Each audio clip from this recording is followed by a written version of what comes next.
Hello, hello, and welcome to this, our first, excuse me, our first Friday night D&D, and I have Lewis with me today.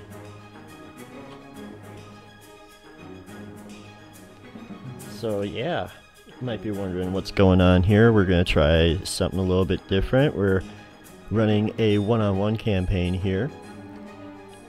Featuring a sidekick companion character as well.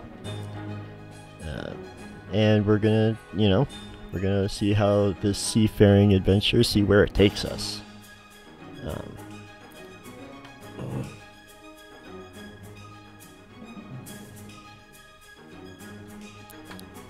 That's fine, that's fine. Cool. Sorry, I'm juggling things. Alright, let's...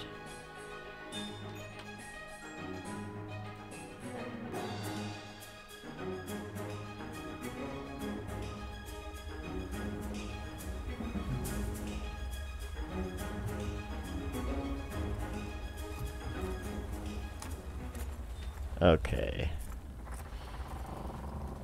So yeah, things a little bit different.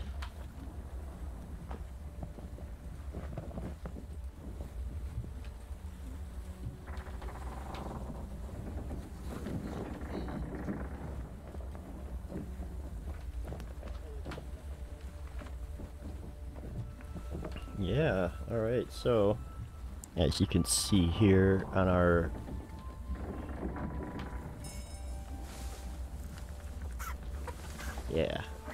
alright, so as you can see here on our map,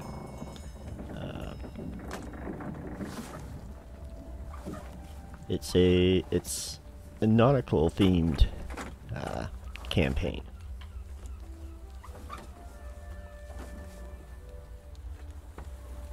So, Lewis, did you have any questions before we got started?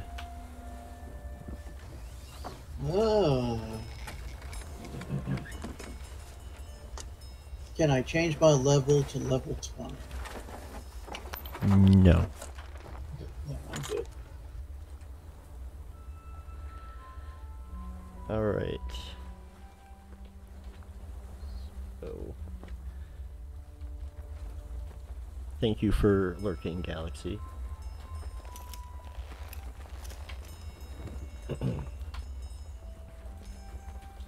Alright, so there's a few things we should probably go over here before we really get into the adventure, the story.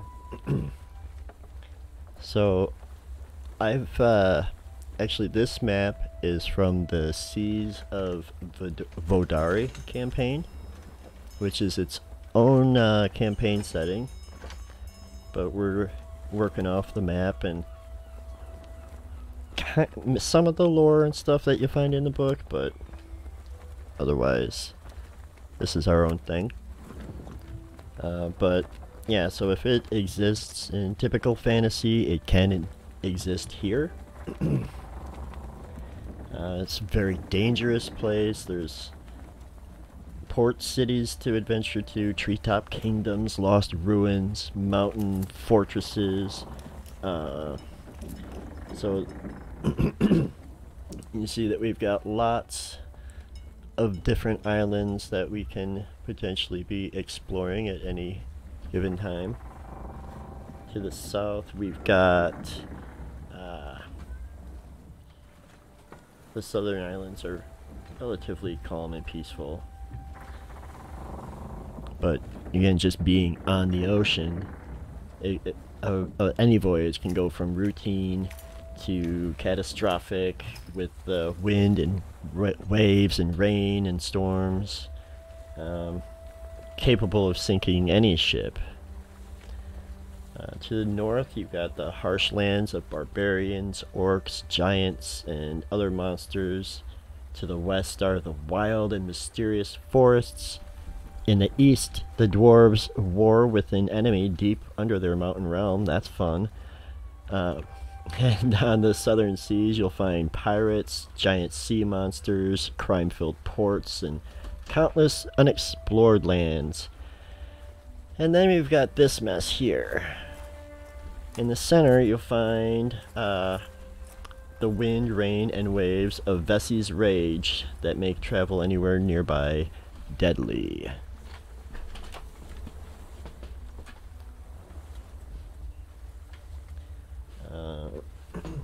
So what you're trying to say is go through it all the time.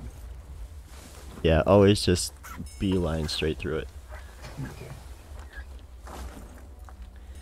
So there's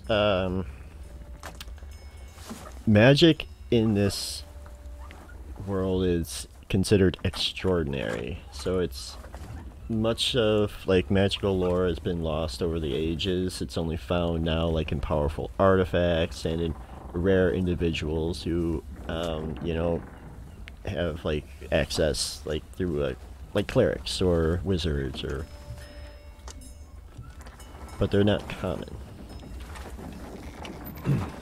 However, since powerful magic is unavailable to most people, in its place technology has improved. So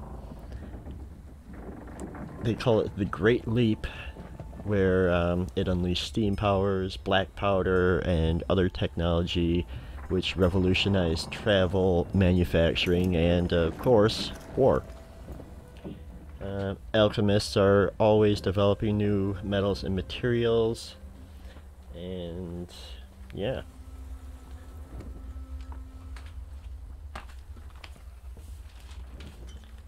Sorry, the stream will hear me shuffling papers occasionally.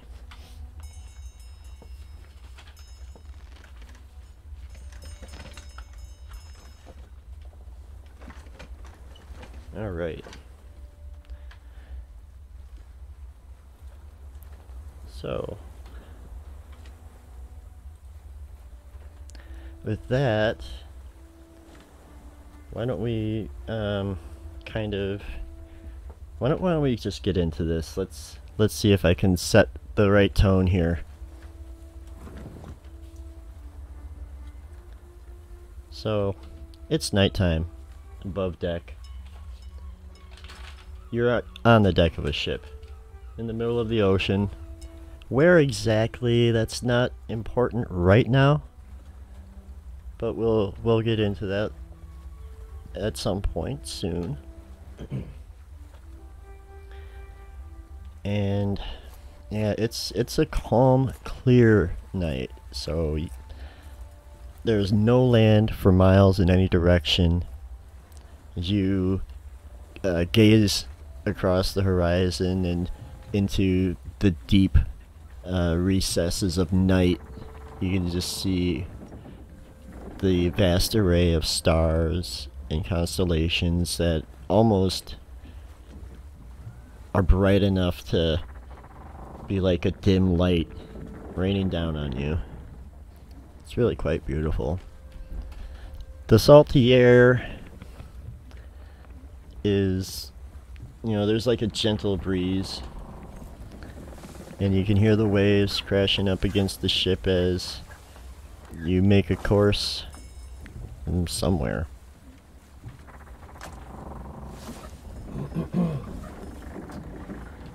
Below deck, you can hear the occasional shout or cheer as your crewmates are most likely gambling or doing anything to kind of take their mind off of the current situation. We'll get into that in a little bit as well. So before I get too much further into this, why don't you describe the character, the person we see standing on the main deck of this ship? On this ship, you see a 5 foot without the ears. If you add the ears, 5'4". Yeah, 5'4", 5'5". Um, Gun. Uh, he is gray and white patched. Uh, Very suave looking. Uh, has a rapier on his side. On the other side, a pistol with daggers on the inside of, well, on the inside and outside of both of his legs. And yeah, that's pretty much what you see. You know, he's a swashbuckler. So, I went rogue, if we're going to go ahead and give that part out. But, yeah, but I am a rogue swashbuckler, and my name is Traxidor. But for all the uninitiated, they call me Doc. They call you Doc? Yep. I know that if I ask you why, I'm going to regret it, so I won't. Well, up until now, I didn't even think about that, but that is quite funny. Uh, no, I got myself on the ship um, by saying that I am a doctor. So I'm the ship's doctor. Well, we'll get into just exactly how you got onto this particular ship momentarily. Yeah, speaking of this ship, you're on a pretty decent sized vessel. Let me just bring up the notes here.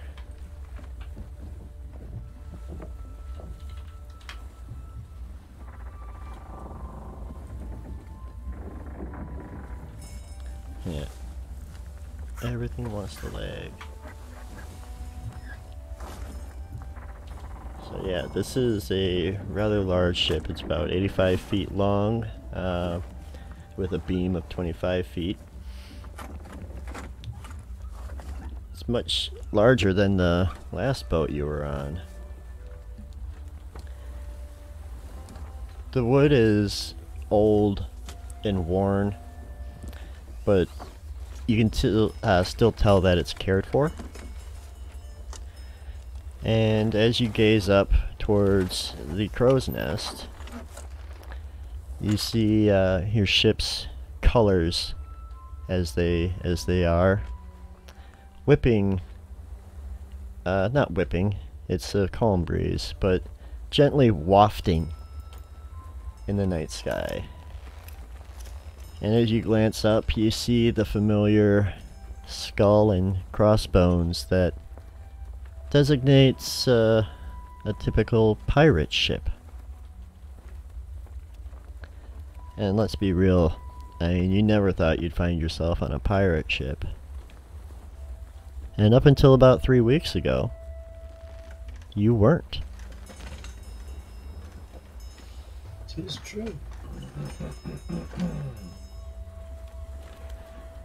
So, actually going to take you back about 3 weeks roughly. You're on a much different ship, a smaller boat.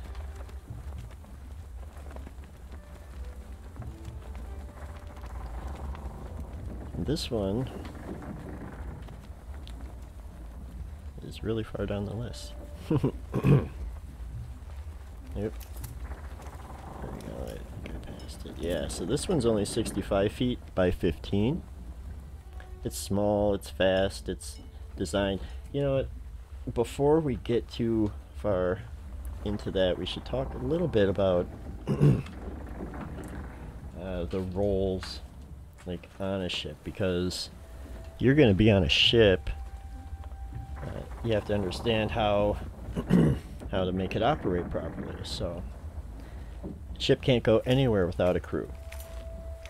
And your crew is going to consist of a captain and 5 officers, and then any remaining sailors are going to, help with just the general happenings of taking care of maintaining a ship.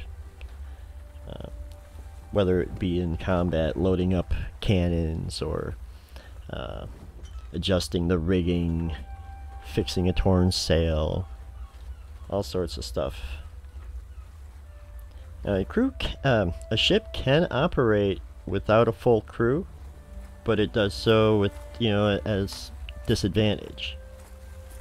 So like during combat, for example, a ship can take 3 actions, but if you don't have a full crew, that gets dropped down to 2, and it goes down to 1 if you have an even smaller crew, until you get to a point where if you don't have enough people on board, you can't do anything with the ship.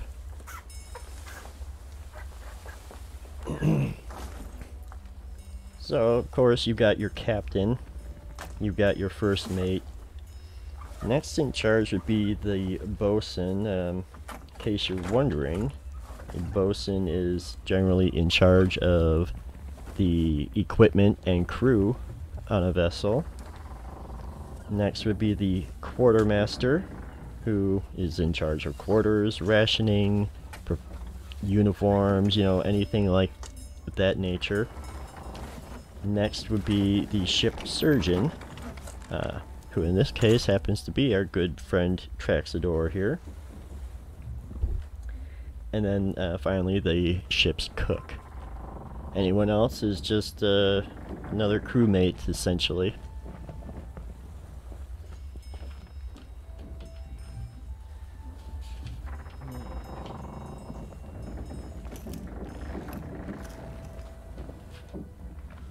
So yeah, 3 weeks back, and you are on this sloop. It's a much smaller vessel, like I said. The flag on this one displays the flag of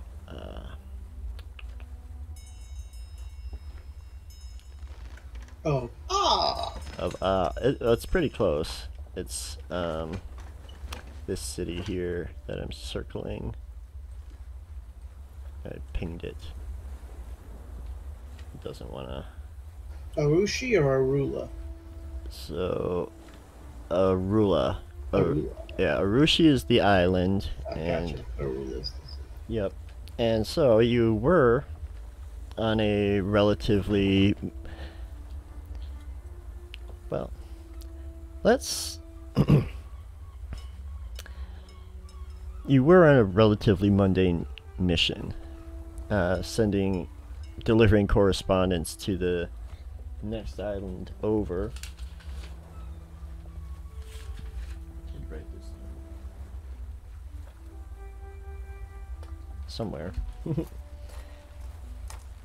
But while you were en route, a terrible storm blew you way off course. Did considerable damage to the ship itself. A few of your crewmates were even lost overboard in the storm.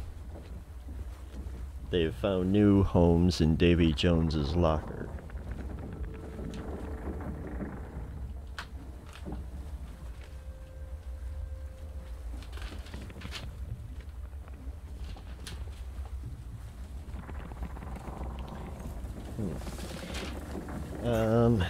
So it's nighttime on this ship. What would Traxador, like, when you're in this Royal Navy, what would your typical shift be to, like, do work outside of your doctoring? Well, I try not to do as much as possible. That's why I joined as the greatest doctor they have ever seen.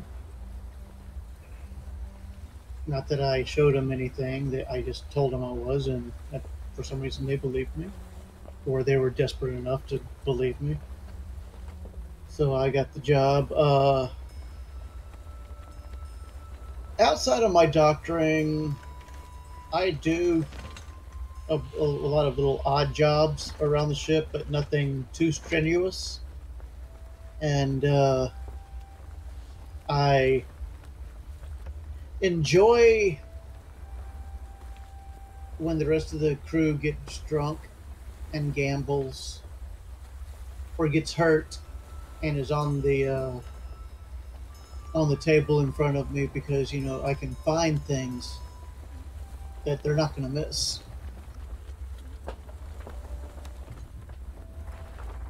Okay. I mean, like, would it be more of like, are you like a daytime shift, nighttime shift? What, like, when would you be doing most of like your odd jobs and stuff? I say I'm like a mid shifter. I don't get up too early unless necessary. So I'm more of a like an 11 to 11 a.m. b- before the noon. You know, after before the day ends. All right, so, and things are kind of wonky right now, especially with the whole storm situation.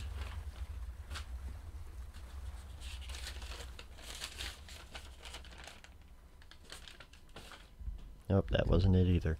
Okay.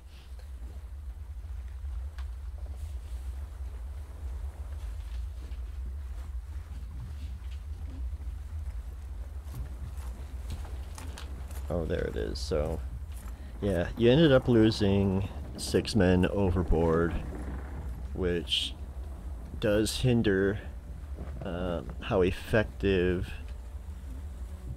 your ship can operate. So, it's about the same time. It's the wee hours of the morning. You've finished your shift. You're probably getting ready for bed. Where would you be on this ship in here? How about I show you the layout? Ooh, I get a ship to see.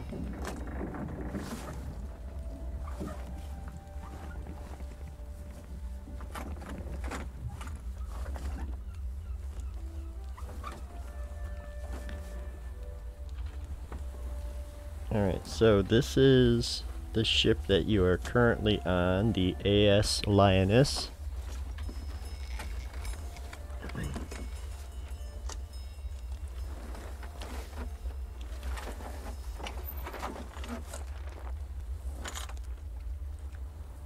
Okay, so I would say I'm probably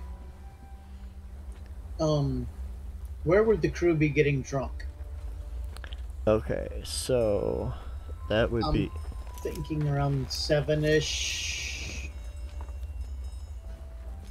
so that would be typically down below the gun deck, because Okay, this so is 8. Okay. yeah, down there in the main cargo hold. It also provides, a spot for revelry, as it were. I am down there watching them gamble. Okay. Right now, like, they everybody here is excuse me, pretty exhausted. You included. I did forget to mention that you do have 2 levels of exhaustion right now. It's just from working on a Navy ship. So you try your damnedest to do as little as possible, but you find yourself working far more than you ever wanted to.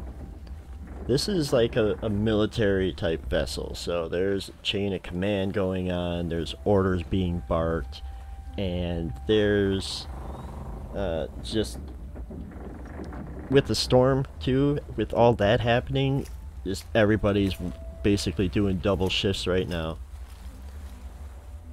So yeah, you're all pretty worn out. Most of the crew who don't have to, you know, keep a lookout or anything like that at the moment are probably bunked down.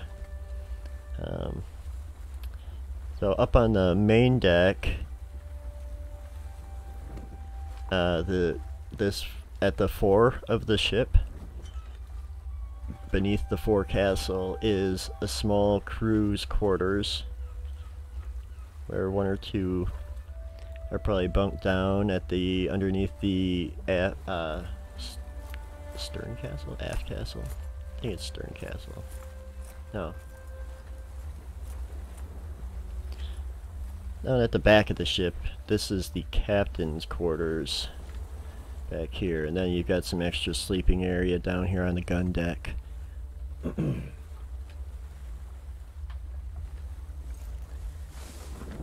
So with that new information, what would you be doing right now?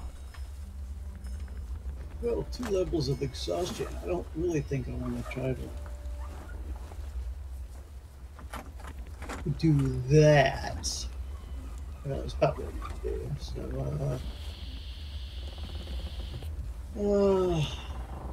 So I would say probably the bosun sleeps in 3.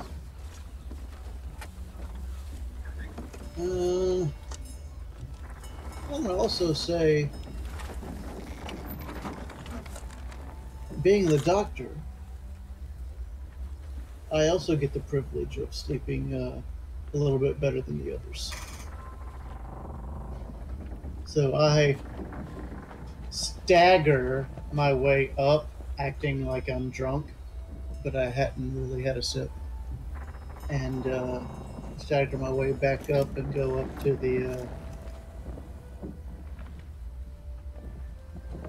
the sleeping area and start to bed down.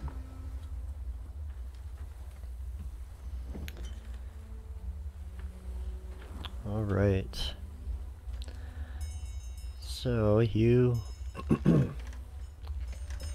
find yourself asleep for too long.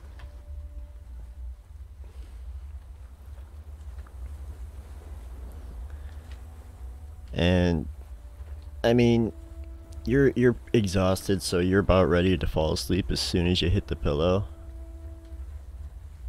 But at that moment, a horn blares out from just outside. It's a horn of warning. It's an alarm. Everybody's got to get up. Come on, I just got it.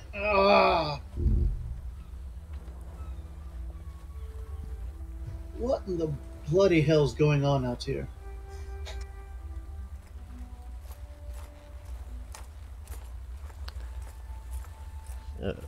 Let's see. I'm not going to put everybody up on the thing because it's not really necessary.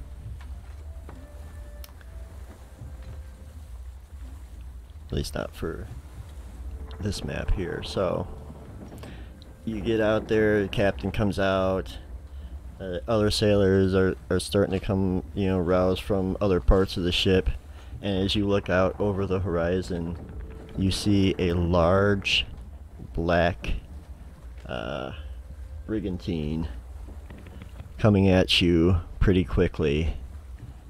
The skull and crossbones emblazoned flag hangs prominently you know, from their mast.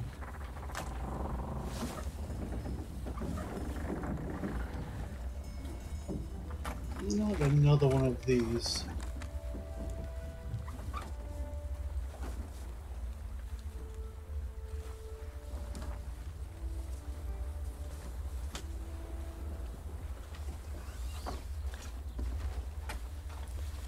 Alright, so the boats are to scale to each other, but the actual, like, placement and distance between the two is off because this map isn't super huge.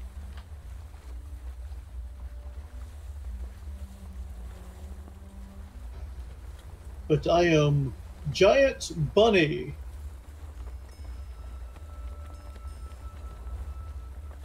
I just moved the... You don't have to worry about having your token on the ship right now.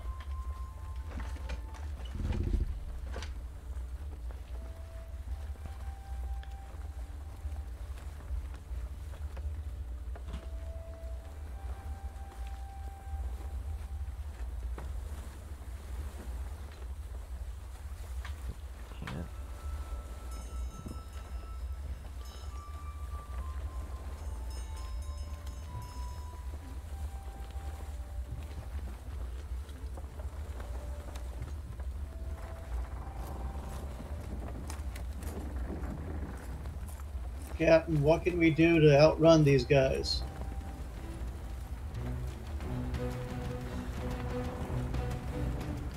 Well.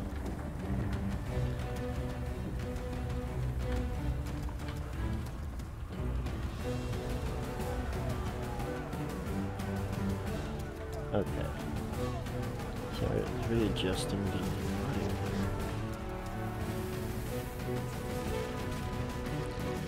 Alright, so, yeah, that's, like, pretty much, that's going to be your main option, is outrunning the ship.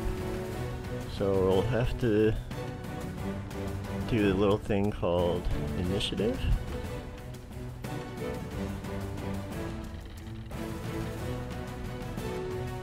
Ship initiative or us initiative? Yeah, so, the ships, we'll start with the ships because... But that's not as fun as mine.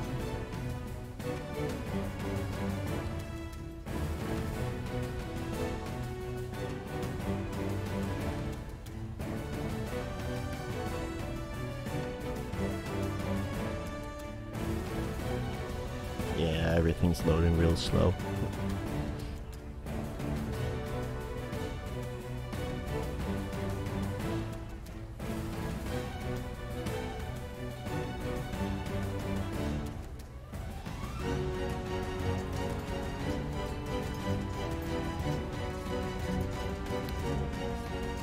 Yeah, ships don't really have initiative. You know what, go ahead, just use yours then. Haha!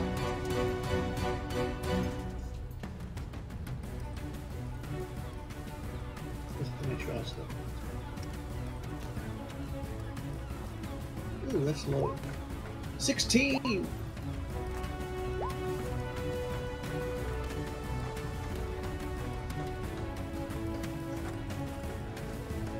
So start off with the bang. I just have to put a token on for the initiative tracker.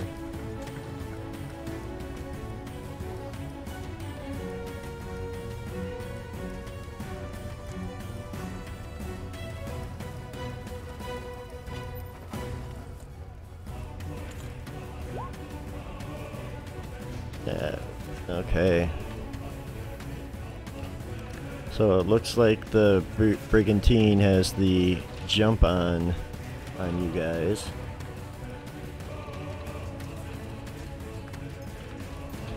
Now, unlike your predicament, not that you would actually know this, but they are fully crewed, at least right now.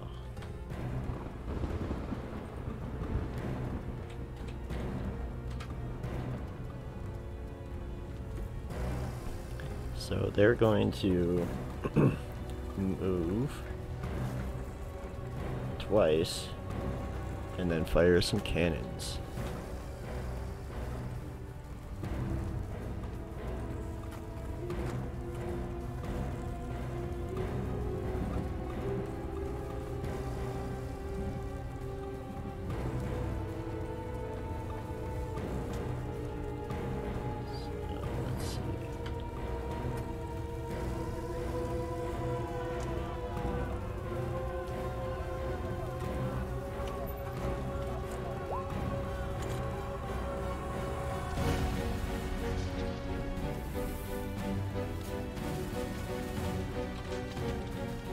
Alright, well, they tried to fire cannons. Oh, wait. So there's, Brigandine has 12 cannons. So they get 6 shots.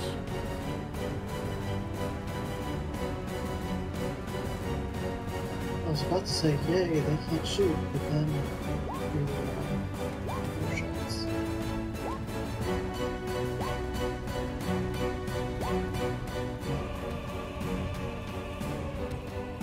Okay, so they were aiming more towards the hull of the ship.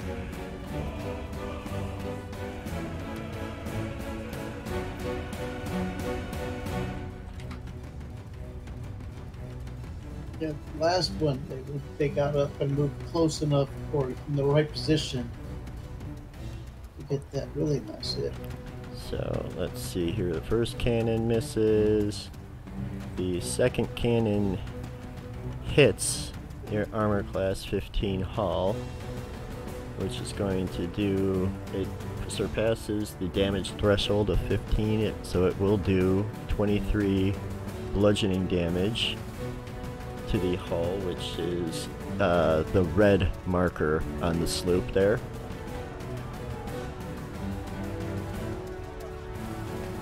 Yeah, the red one is your hull HP, the green one is your helm HP, and the blue one is your sails HP.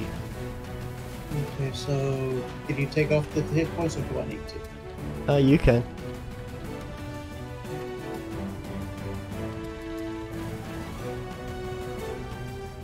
Alrighty. The first one. Alright, second one, 16, is going to hit the AC-15 for another 24 bludgeoning.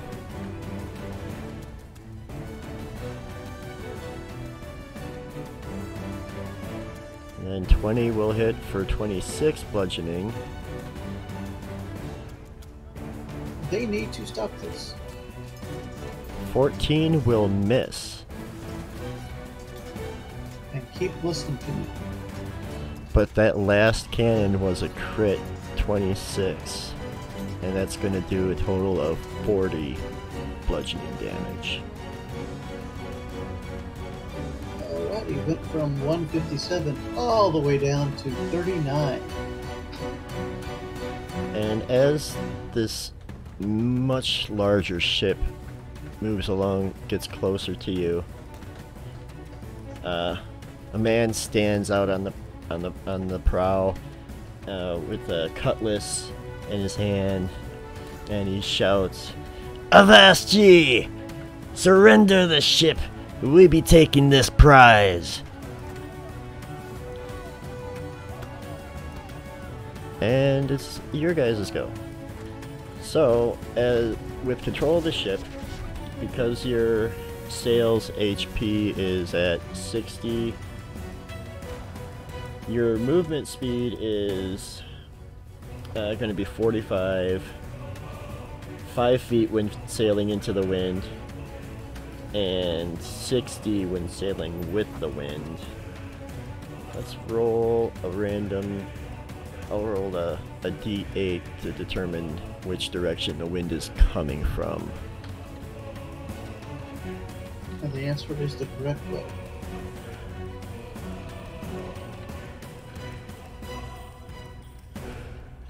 Oh no. It's coming from, like, if this map was north to south, it's coming from the southeast. So not directly into it or against it. You could have the 45. So you only get 2 actions because if your total amount of crew members being less than 10. And the actions you can take are fire cannons or move.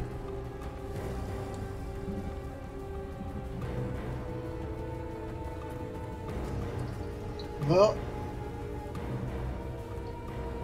the only way we're going to get out of this, especially since we can't really get hit like that again, is do a double move.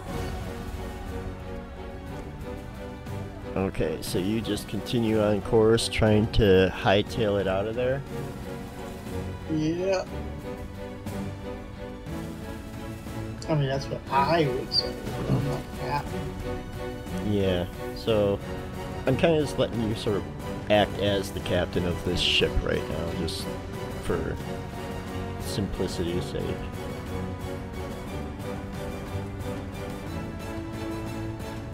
Well, the brigantine will keep pace, and it'll actually, it tries to, like, you know, shift closer to you.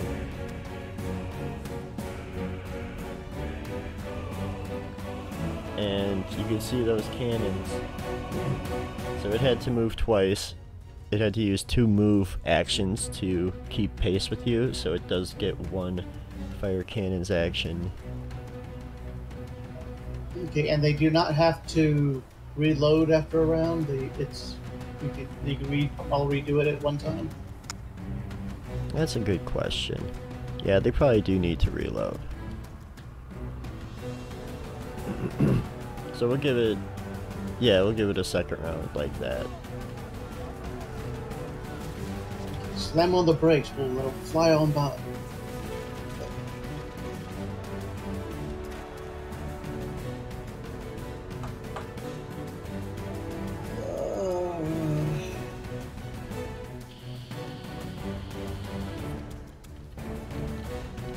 I would say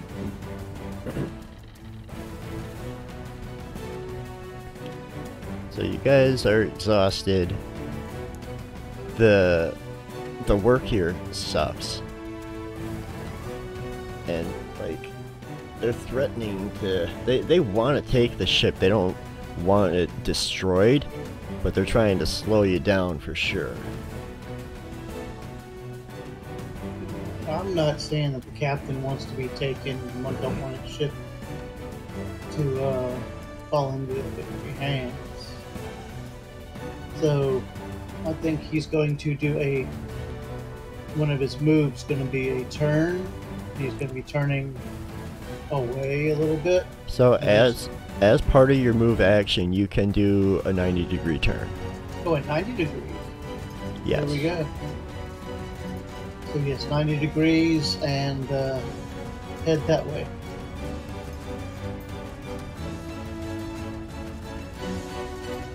Trying to find this stupid little thing.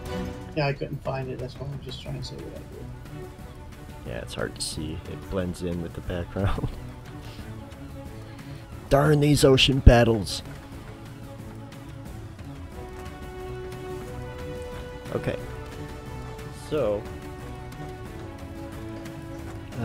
you turn, and the brigantine is going to follow. It's aiming the cannons again, but this time it's trying to take out your sails.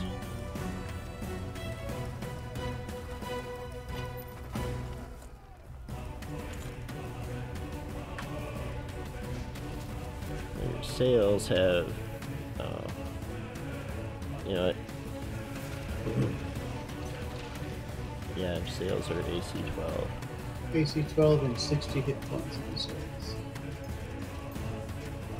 This is not going to go over.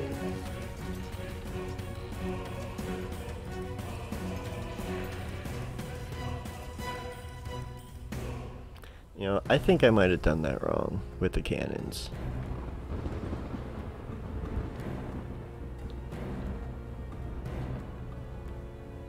You started at 154? I think it was 157. Yeah, I think that's right. So,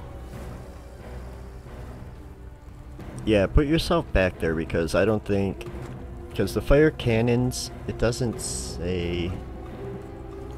I do see that it can fire its cannons. It can fire its cannons once per turn.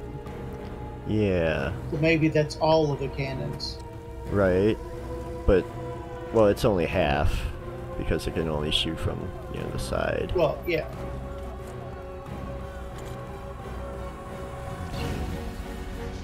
Yeah, so you're gonna take that back. So put yourself back there at the 157. And now this time it's shooting, it's trying to take out your sails.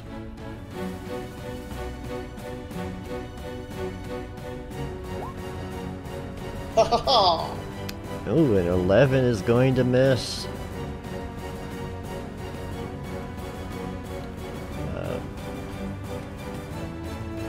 And you're gonna continue?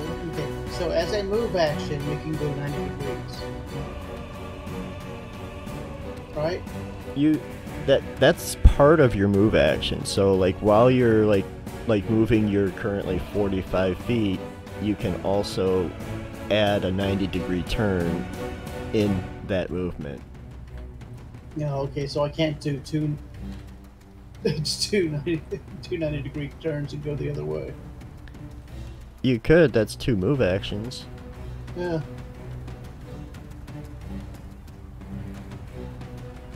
It's like, oh yeah, haha, we're gonna go the other way.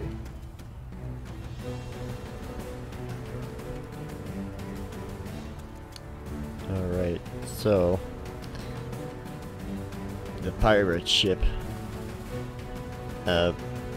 makes a similar banking maneuver to try and follow and keep pace with you.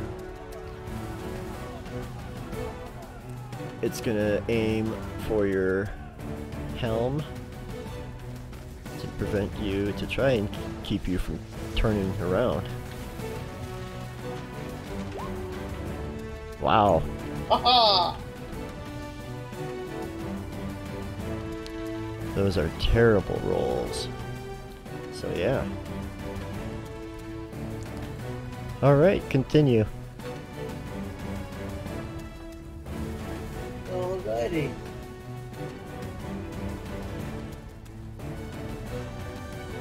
I think we're gonna see what we can do with one of these shots.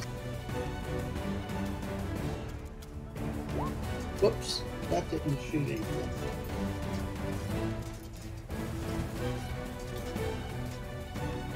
So before you... Oh. Okay, well. You would hit any part of the ship that you would be aiming at.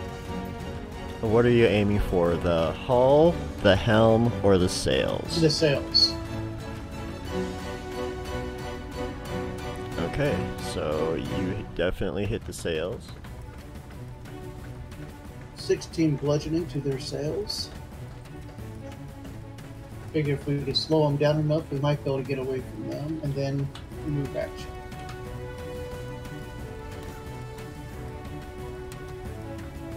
Alright, so yeah, you shoot a cannonball right through their sails. And then single move. Alright, so then they're going to follow. Try and keep pace. And they're going to shoot at your sails. Shiver me sails. That's a 19, 30 bludgeoning damage to the sails. That's gonna slow me down a bit. Oh yeah, so you lose another 10 feet of movement speed. So you can no longer even sail into the wind. Well, right now we're going away from it. Yeah, right now you're going with the wind. Yeah. So I think that drops you to 55.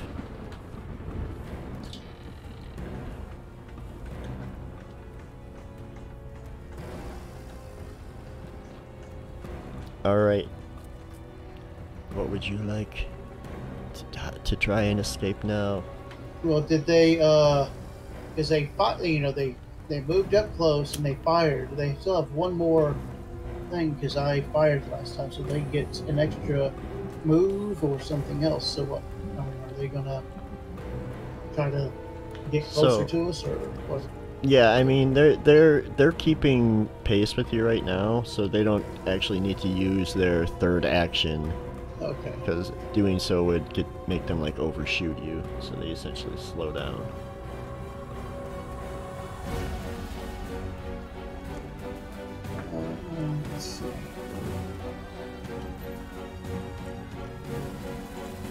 Mateys, we just want that ship!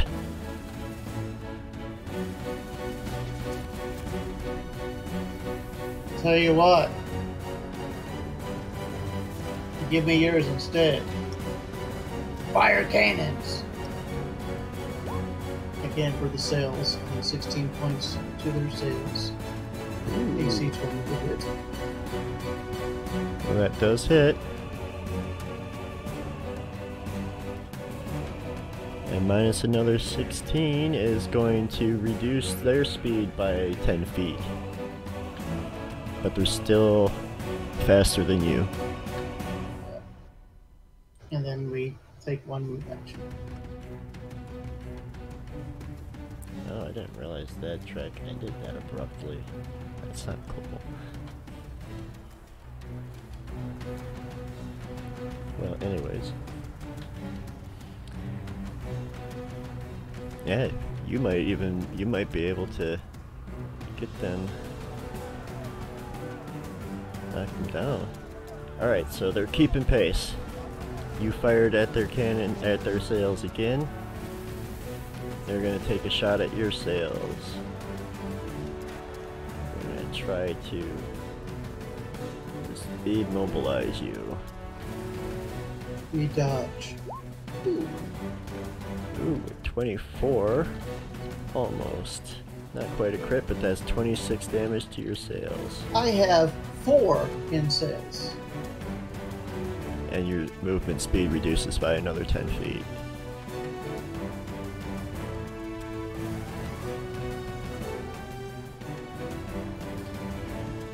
Alright, so it's back to the AS Lioness.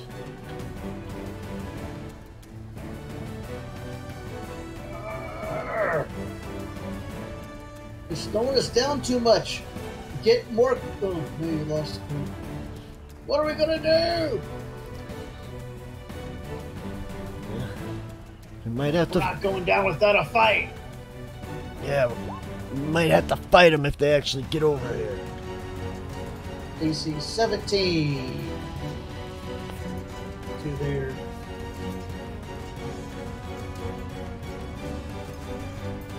Sails? yeah. Oh, sorry. Yeah, to their sails for 29 points.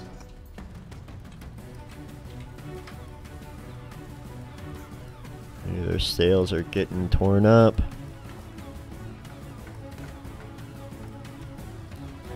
But it's moving slower now. Not as slow as you. And it gets real close. It aims its cannons, intent on finally stopping you from getting away.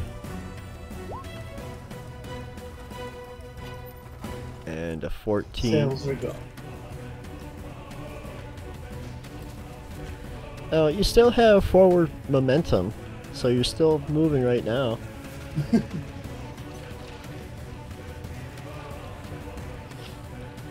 But now the only actions you can take are, well, you can only fire cannons. Alrighty. Not going down without a fight. Let's go ahead and keep on going with the sails. AC 23 for 22 minutes to their sails.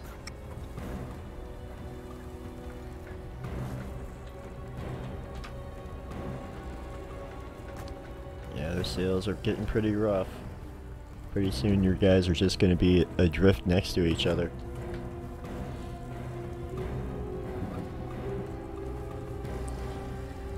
Alright, they take a shot at your, at the helm.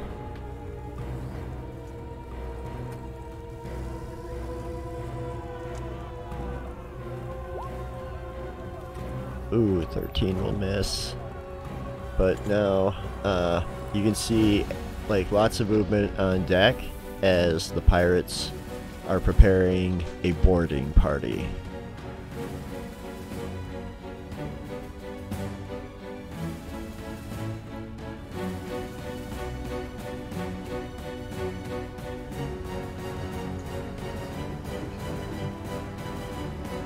we're going to go for their helm. Just mess up their ship. Oh! That is not a good shot. Is the ship a halfling? No. So the nat 1. Right. So what happens when you're firing a cannon and you roll a 1? Doesn't necessarily mean it has to like blow up. That's good. I mean, that could be fun too. I don't want my ship to be blown up. Yeah, and the pirates don't really want it blown up either because that's a prize for them. Speaking of pirates, a gangplank drops down onto the deck of your ship. The brigantine, although it has the same amount of decks as... I think it has the same amount of decks as your ship, it is a taller ship as well. And pirates begin to make their way across. Making their way? Damn it.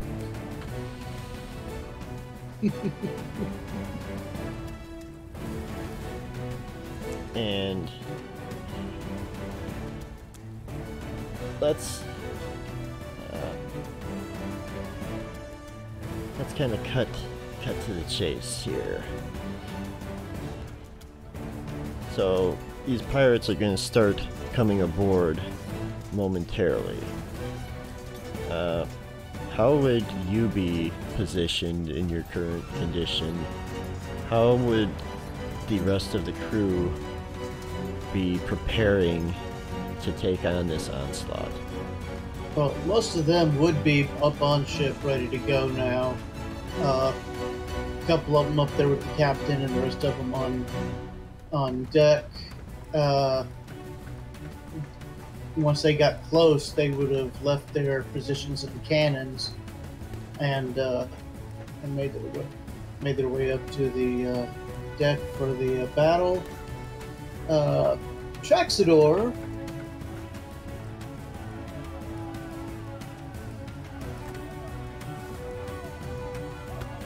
would have...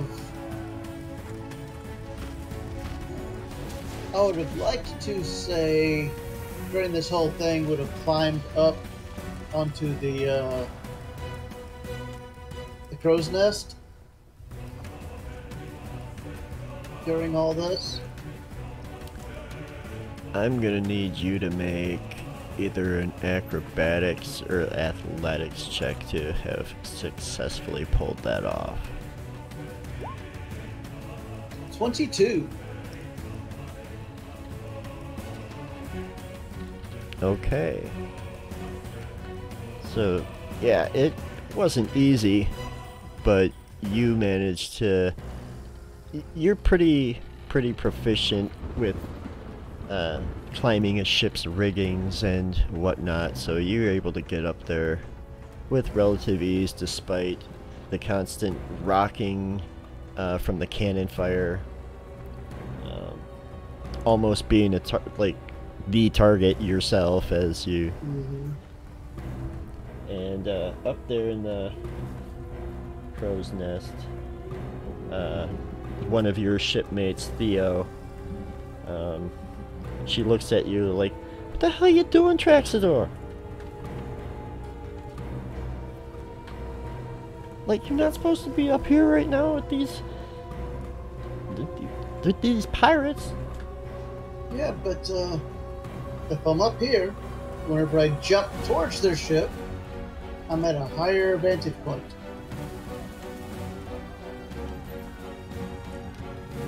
Yeah, okay, I think they're here. I think they're gonna kill us. We're like outnumbered like 3-1.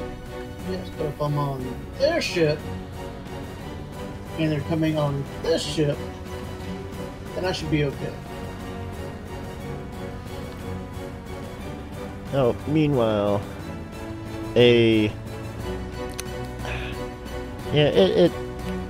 hate to be a dick, but to call it a combat, that's being generous.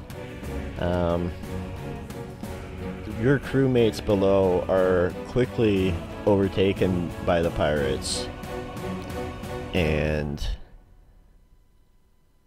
you know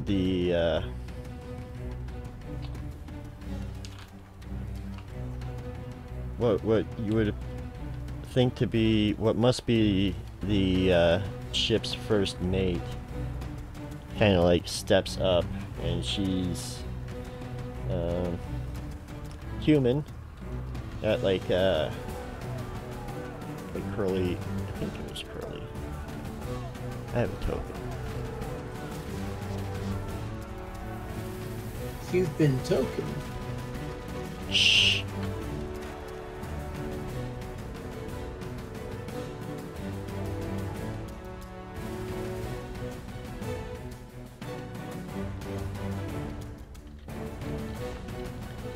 Yeah, it's takes so long to load. Oh no, okay, so this one, she's a blonde. Long, like she's got braids, her hair's braided, she's got like, you know, a typical, like a tri-corner type hat. Wearing like, you know, rugged leather armor, his rapier, I think. Let's check the sheet. And while you're checking the sheet, with me having 2 levels of exhaustion, that would have been a 17 for my acrobatics to get up there. Yes. Yeah, that's true. So, I'm not gonna say you didn't get up there, but it, you know, it was harder than it should have been. Yeah, like you got your foot tangled in like netting at one point. But no, she doesn't have a rapier. She has a scimitar that she's currently brandishing. Your captain, Captain Fairfax Hammond, is currently kneeling, his hands like behind his back, and he's essentially forfeiting the ship at this point. And this woman calls out, "Alright, avast ye ye lily lovers. Gotta make a little proposition for you. Unless ye unless this lot here wishes to find themselves down in Davy Jones's locker, you've got one of 2 options. The first, we're taking this here prize. It's ours now. So you've got 2 choices. You can either come with us, join up with our crew, get away from these lily lovers, or you can, go visit Davy Jones. Savvy?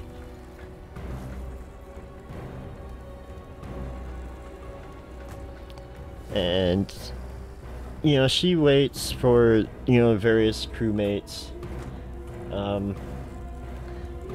Yeah, so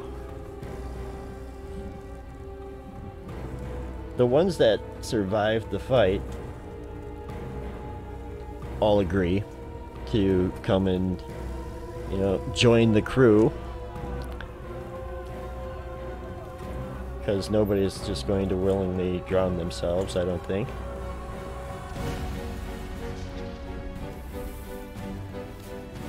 And now she's looking up at the crow's nest. It's like, alright, what about you 2? And Theo's like, come on, Traxador, let's just go down. I'm going down.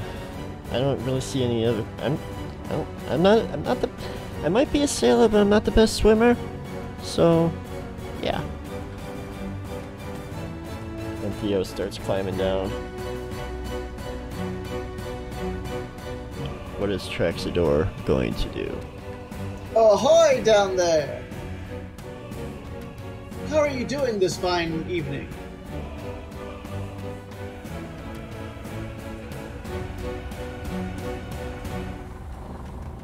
Listen, don't make me come up there and kill you myself. No. No need to be hasty. I'll be down shortly. I'll probably be down before she is. But,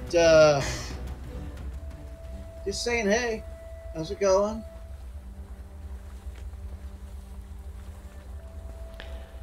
Look, I don't know who you think you are. Time for pleasantries isn't now. You want to live? You get over onto my ship. Like yesterday. I was like, okay, I can go on your ship, but then I need to come back for my pooch. He's sleeping in my bunk. Oh, how cute. The fur man has a fur ball. Some people call me a fur daddy. Traxador, literally nobody calls you that.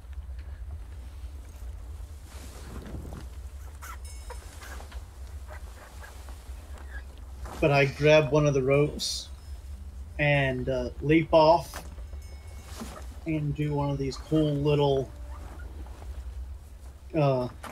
rappelling down, hopefully gracefully.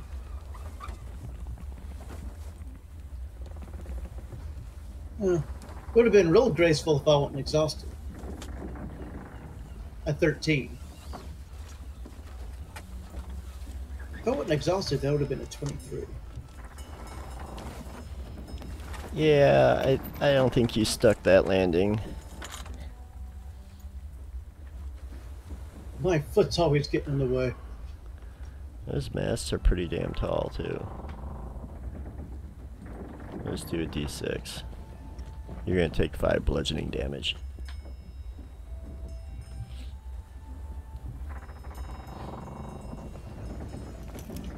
I get up and try to, hide the pain.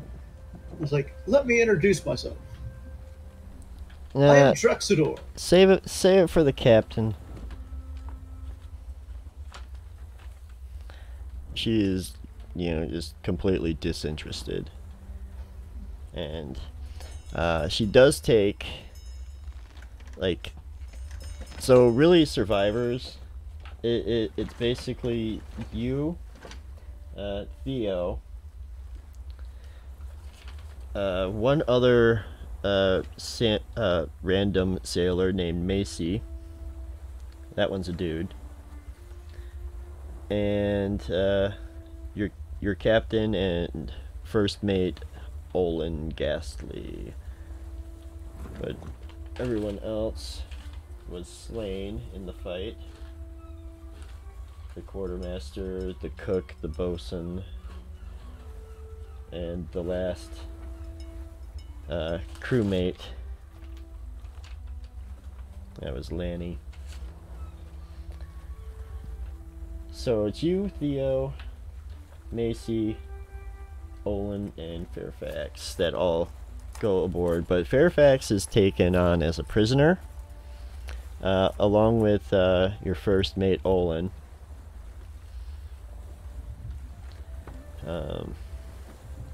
And they take you and Theo and Macy to the crew quarters cabin at the at the front of the brigantine, while they're currently dealing with your captain and first mate.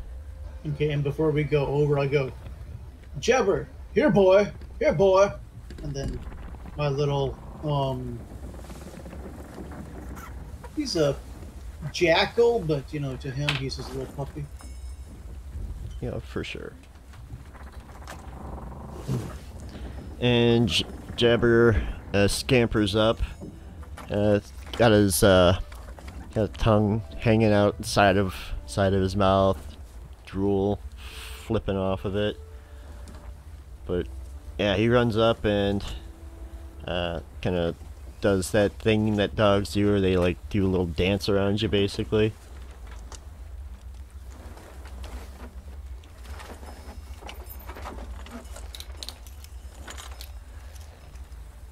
And yeah, Jabber will follow you and join you on board. We get to upgrade our living situation. We are off the smaller vessel and onto the bigger vessel. And yeah, it doesn't really take much like convincing for you, I don't think, because just with how shitty life has been as on a Navy vessel, like you've been doing all this work and shit, having to do chain of command bullshit, and you figure pirate ship, well, that's got to be laid back, right? Not laid back on all these people with all the rules. Yeah, for sure. But before you can really get any of that figured out, you gotta wait for them to sort of decide what they're going to do with your captain.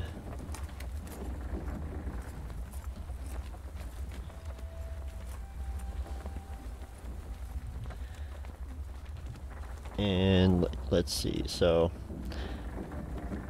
you're you and Theo and Macy are kind of just, and Jabber are basically locked up in this room for the time being. I knock on the door that they have us locked behind.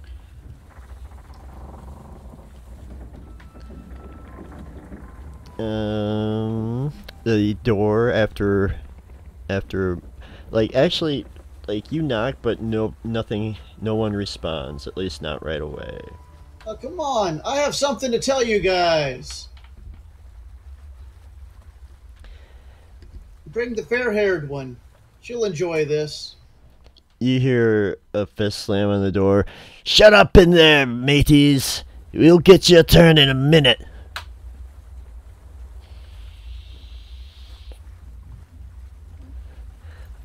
And like right after that, you hear Fairfax like, no, please, no.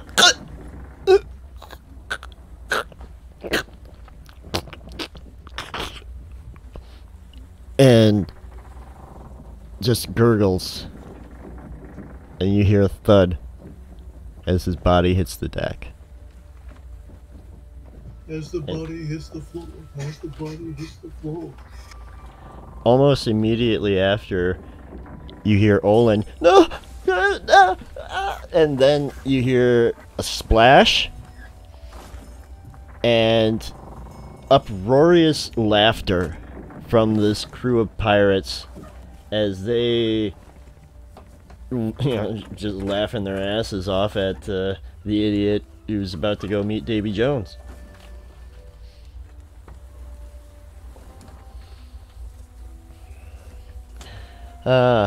After a few more minutes, the door opens. Like, alright there, mateys, come on out here. So you be fancying to join the pirates crew, huh? Yeah. I mean, your ship's much nicer, that's for sure. Fairfax was an asshole. Where's my fair-haired lady friend who came aboard and invited us over? I have some good knowledge for her.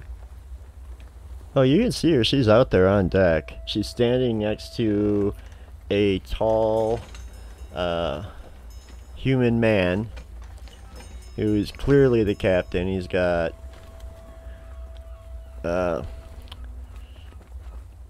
like that like patch type beard thing under his lip, with a mustache.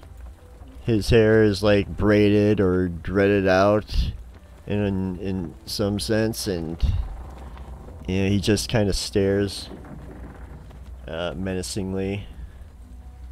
Actually,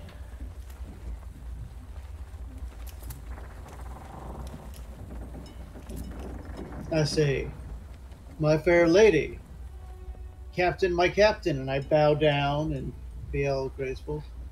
It's like, I have some interesting information that you may not readily know.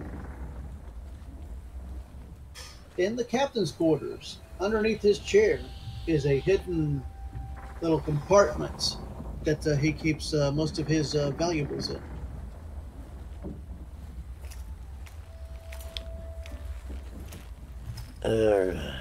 Is that so, matey? Aye, Captain. You lubbers are pretty quick to jump ship, I know. My first mate here didn't really give you much of an option. But I'm not quick to trust. You finding your way here. How are you going to make me comfortable with your presence aboard the Dirty Delight? I'm the doc, so I mean, I don't know what all you need, but I patch up the wounds. That's what I did on the other ship, and that's all I do. Blimey. The doc, is that what they call you? Traxador, the doc, whichever one. Most of the crew, the ones that are dead, couldn't even pronounce Traxador. So yes, they called me Doc. Why did they call you Doc? Did they find you scrubbing on one day there? What do you say there, mateys? And the pirates started laughing. It's like, ahoy, yo ho ho. Nope, I'm just there to patch people up. Oh, so you're a doctor then? And the captain kind of glances off to one side. This half-elven woman, and kind of just gives her a stink eye momentarily. Actually, why don't you make a perception check?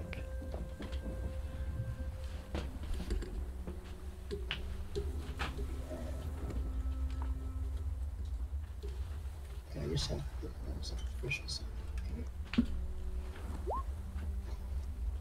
With disadvantage, because I am exhausted, it's an 8. So you don't really notice too much about that. You see him glance over at a woman momentarily and look back at you. Well, matey, I could use a proper physician here on the Dirty Delight.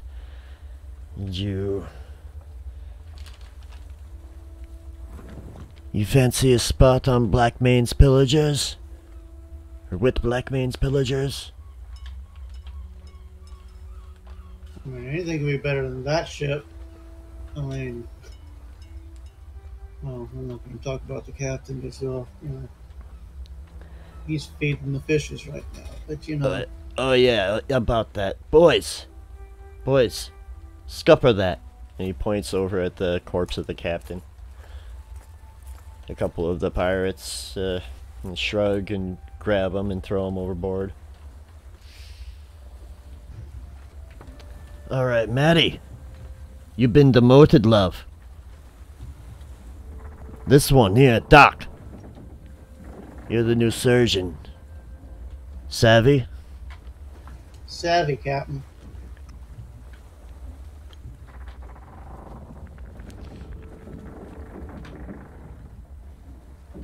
You're new here. I'll forgive that this time. next time when I give you an order, it's aye aye. Savvy? Aye, aye, Captain. And Do you live in a pineapple under the sea? He does not say that. so, with that, I think we should go to break. And when we return from the break, we will return to the present, as it will have now been about 3 weeks since this chance encounter. I always like presents.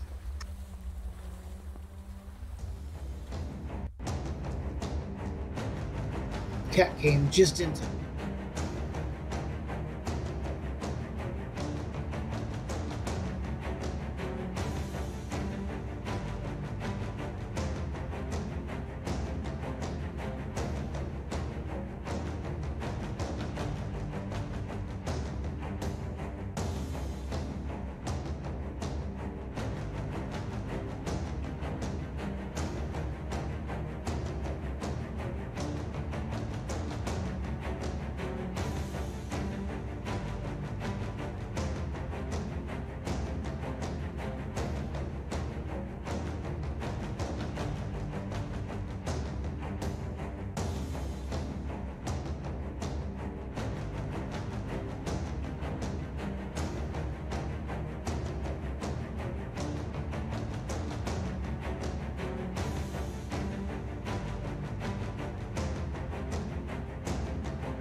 Okay, we are back. Woohoo! Yeah, alright. So, yeah, as we said, however long ago, like about an hour and a half ago. Thanks, Kat. You got it from the Seas of Vodari campaign setting. You can use the campaign as is. It's fully written out. There's all sorts of adventure hooks and things scattered everywhere. Or you can throw it into a current campaign. But yeah, I thought this was pretty awesome.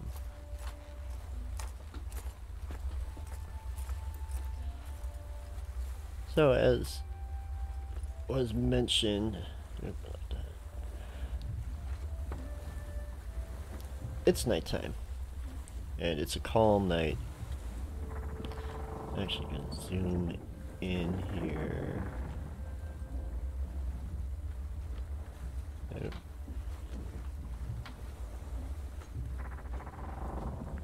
So that we can get a better look at this region of the world here. Pay no attention to this squiddy guy. That's not really there. Or is it? What's the squid's name? It's probably Wallace or Basil or something.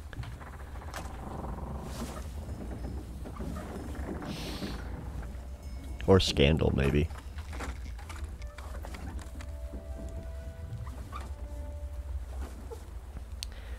But no, it's a calm night. It's been another long day.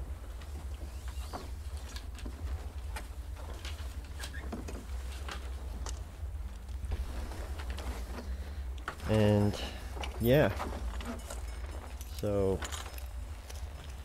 it's been 3 weeks since you joined Blackmane's crew. Oh, one sec.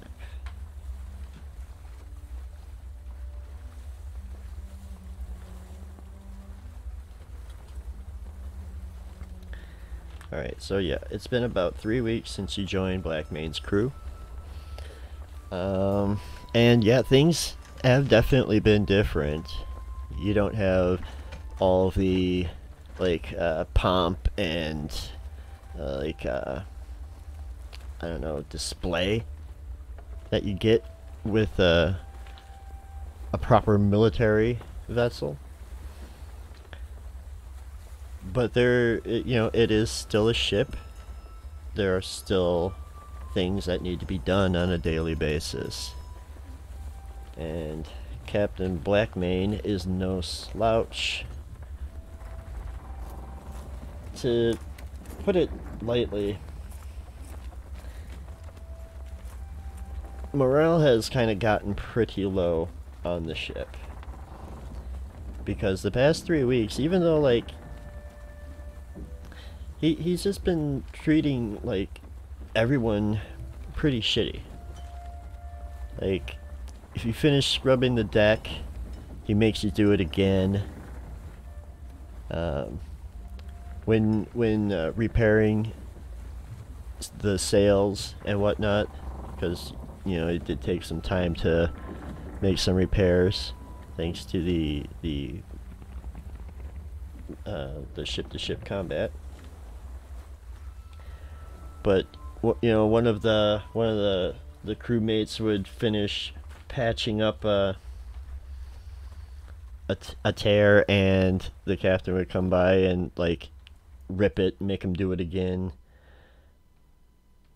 There have been grumblings about not getting paid, less and less like food and stuff.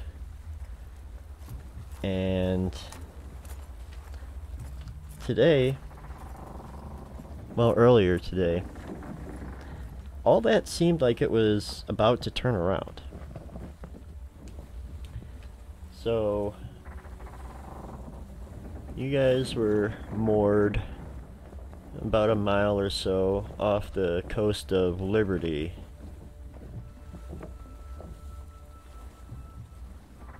earlier this day. There was a rumor going around the ship that there was finally going to be some kind of a payout for, because obviously once you guys had taken the AS Lioness, the pirates took all of the cargo, and they held the ship for not too long, actually. They had feigned at repairing it, but then got drunk and decided to just set it ablaze.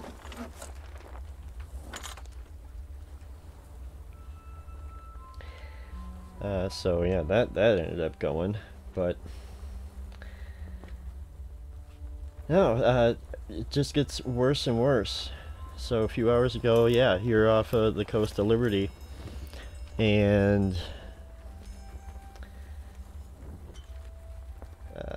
several of the crewmates went ashore to, work out whatever deal was going to go down, and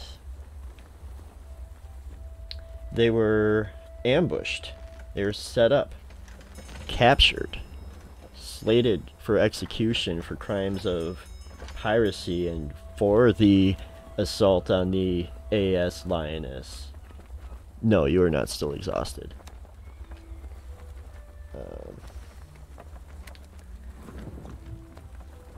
And, so, like, the longboat went to shore with, a bunch of people in it, but it only came back with 2. And once those crewmates informed Captain Blackmane of what had happened, he immediately weighed anchor and set a course the fuck away from there. This only made things even worse. Do you remember our lovely first mate? Aye. Well, it's been 3 weeks. You would know her as Fish Lips is what she's called on the ship. That's her nickname. It's like they call you Doc. We got Fish Lips. There's Subtle and Drop Dead. The cook, the ship's cook, funnily enough, doesn't have a nickname. I guess he just wasn't cool enough. Or he might be cool enough, but don't want to give him the wrong one and get the wrong food. That's possible. Well, anyways, Fish Lips there was furious with the captain's decision. And, like, she doesn't really say much, she's always been kind of, like, giving you a bit of a cold shoulder. Like, you try warming up to her, but she's just not having it. She's always kind of, like, stone-faced and not taking anybody's shit. But this, like, she hides her emotions very well. But this, made her furious, and for good reason. One of the captured crewmates is her son, Morbin. Now, morale has been dropping on the ship.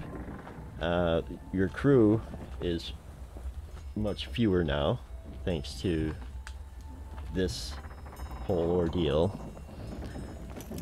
And there have been whispers of mutiny kind of just floating around amongst the salt air. And for the first time Fish Lips is all for it. Over the last 3 weeks, would there have been a time whenever I could have used my herbalism kit to create a, how do I say, poison? Why don't you make an herbalism check? And that will be which attributes? Probably intelligence, maybe? Or wisdom? Yeah, it's probably wisdom. I prefer charisma, but I'll go with wisdom.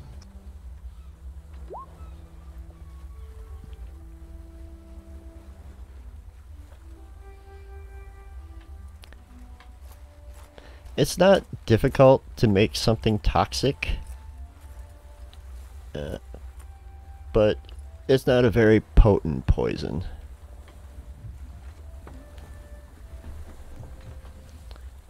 So it'll add like a D4 poison damage.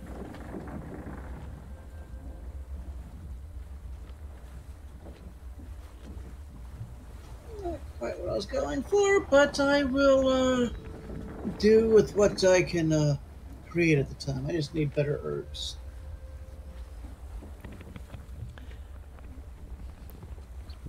Yeah, at this point, so you guys were off the coast of Liberty, and you kind of just went due west from there, so, you know, you're kind of just in the middle of the ocean right now. And Fish Lips comes up to you below deck. And here, why don't I bring up the map?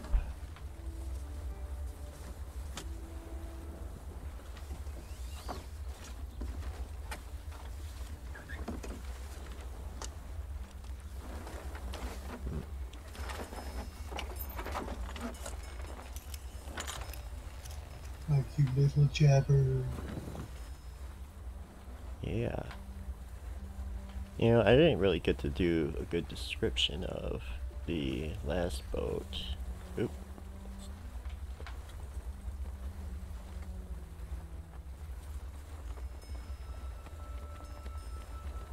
So, let me describe the areas of the Dirty Delight.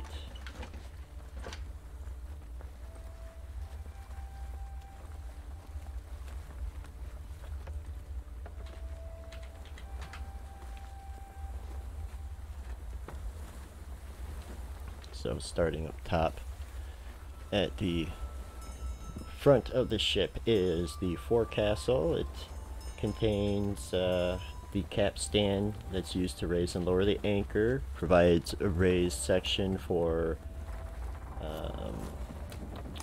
firing muskets, and it also at the very front of the ship there's a figurehead, and I wish I would have remembered to describe that before.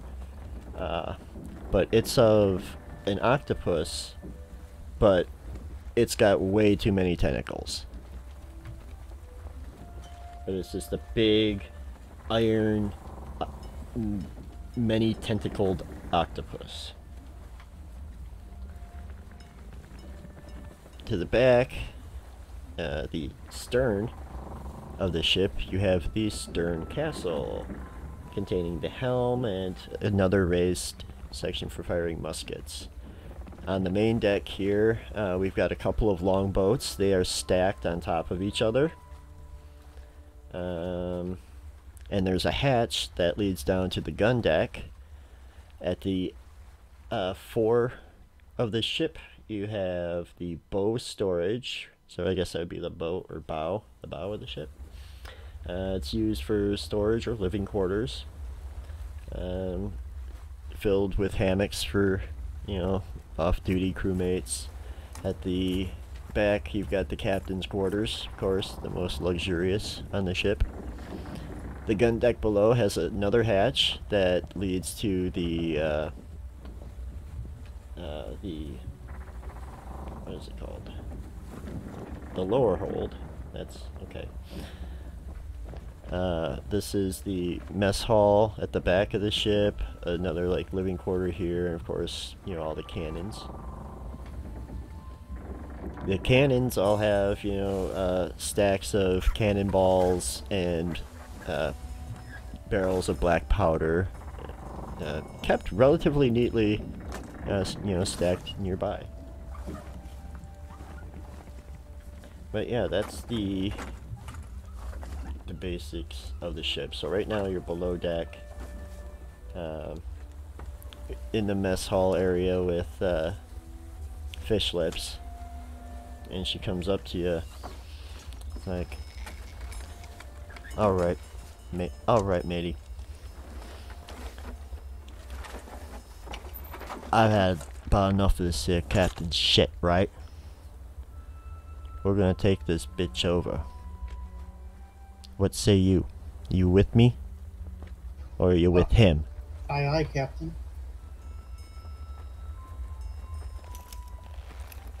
Good. I was... okay. I didn't even have to tell you. I was gonna tell you that, yeah, you have 3 options. Essentially. You can either, you know, join the crew in the mutiny, stay loyal to the captain, or stay neutral. Stupid fireworks. People are shooting off fireworks out over here. I don't know why. I'm sure the mic picked that up. I didn't hear it. Oh. Yeah, but I was gonna say though, if you stay neutral, you know, that's not necessarily a bad thing for you, but it would be remembered. But you've made a choice already. I like it. You made a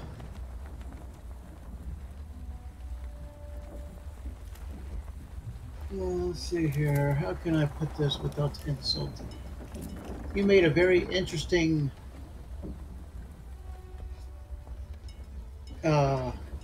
impression on me when we first met, and at the time, I thought you were the captain anyway. So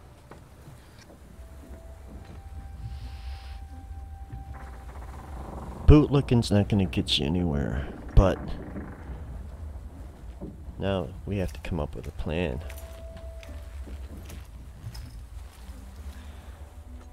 Okay. So you talk to the captain. I am there with you as you, I don't know, disciplining me for some reason. We take care of the captain, and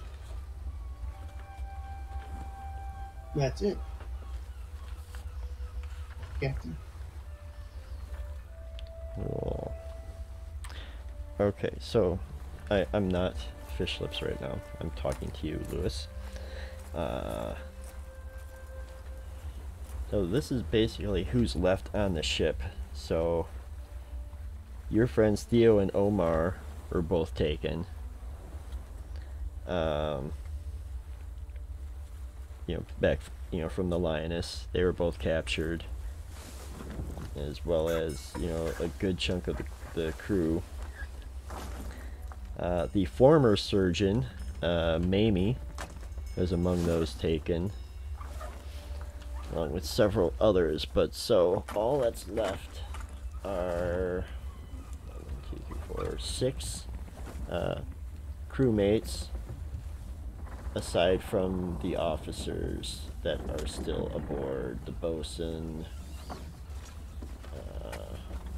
and the quartermaster are both on deck somewhere.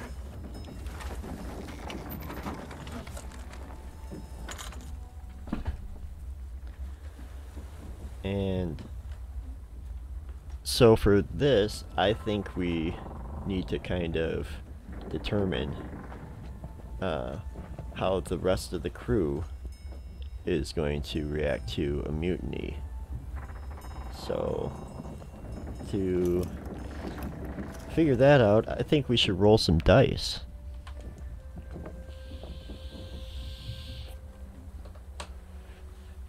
you've obviously got you and Fish Lips, Jabber. Let's start with... Oh, I didn't make a token for Phelps. I guess Phelps got taken too. Yep. Alright. So remaining officers on board would be Subtle, the bosun, and Drop Dead, the quartermaster. And everybody has been feeling the pressure from Black Main. So I don't think it's going to take too much convincing, but let's see. Let's find out who's going to stay loyal. Let's say there's a 20... yeah, let's say there's a 20% chance for... Okay, for the officers, let's say there's a 30% chance they stay loyal, and for the other pirates, we'll say 20. Does that sound about right?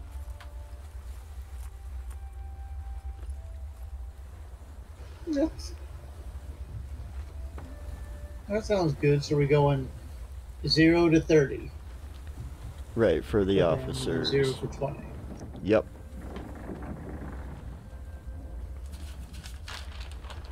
Drop Dead. 52. Okay, I'm gonna write these. Actually, I was gonna have you start with... That's fine. You can do Drop Dead first. Drop Dead is... It's just the name I remembered out of the officers.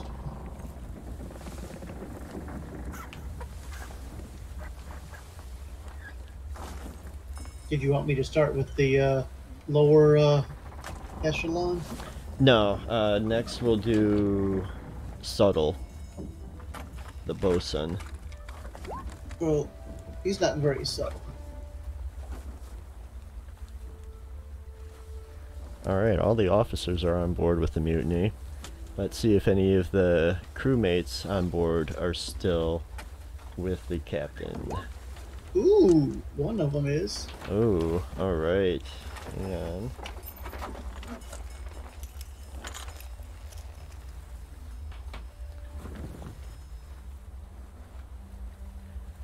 Let's see which... Oh, okay, let's do that 5 more times.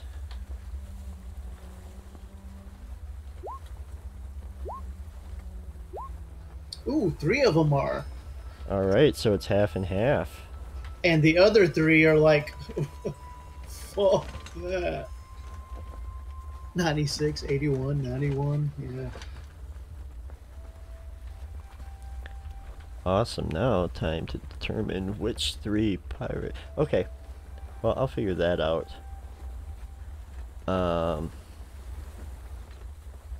Now it's time to plot a mutiny. How are we going to do this? Well, like I was saying, she could take me up to the captain, trying to say something, whatever. You know, from the captain's quarters, all separate from everybody else. And then me and her take them out.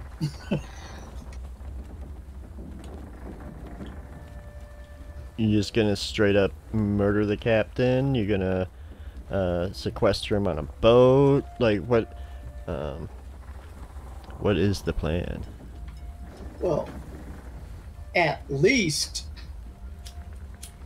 take him down unconscious. I mean, we may give him, you know, a door, which would be his new boat, and push him over towards the crazy waters and see what happens.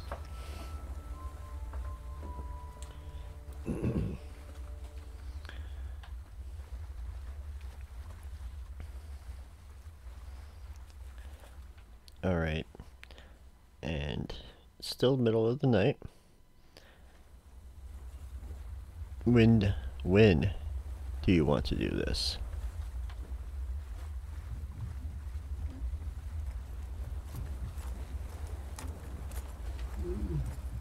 Well, really, middle of the night, he's probably been drinking a little bit.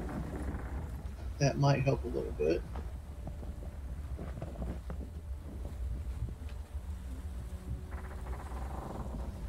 But I'm game for whenever, personally. I, would have liked a little bit better concoction, but the one I have will do.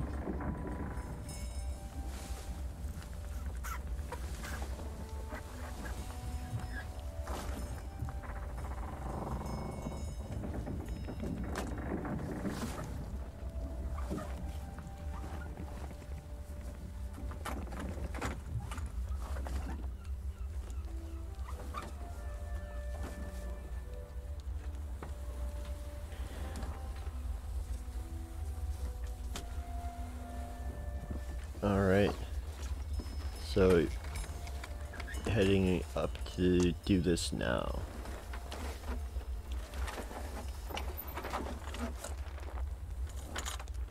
Yes? Okay.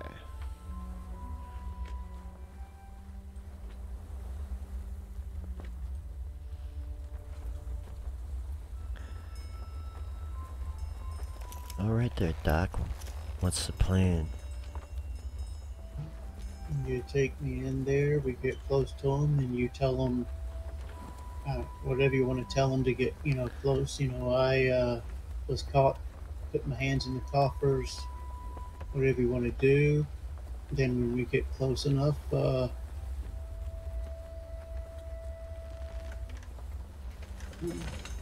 we'd be pirates. Yo, hey, what are you guys doing over by the captain's quarters? This pirate on deck calls over to you.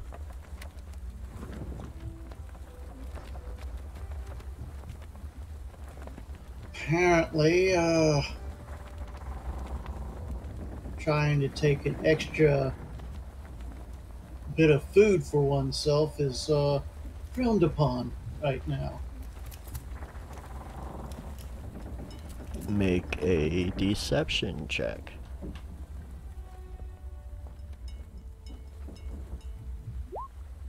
Shit!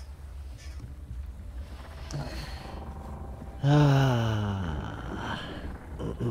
If I have advantage, it's 9.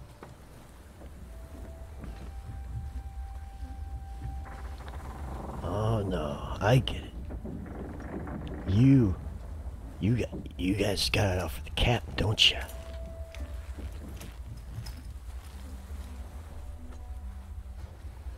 I have no problems whatsoever with my captain. And with that, the pirate, oh.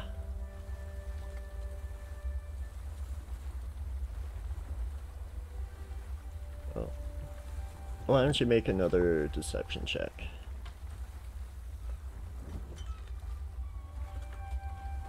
What the? Come on, roll 20. Stop doing that to me.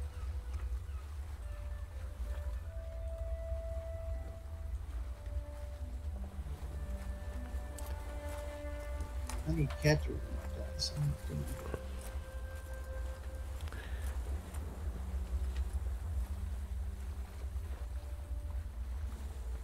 it. Alright. With that, the pirate brandishes his cutlass and he yells out, "Mutineers!" And with that, we're going to roll some initiatives.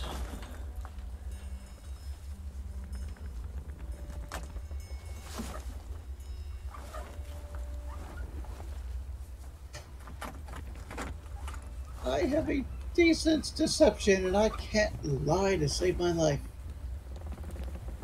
I'm going to mark the loyal pirates as they make themselves known.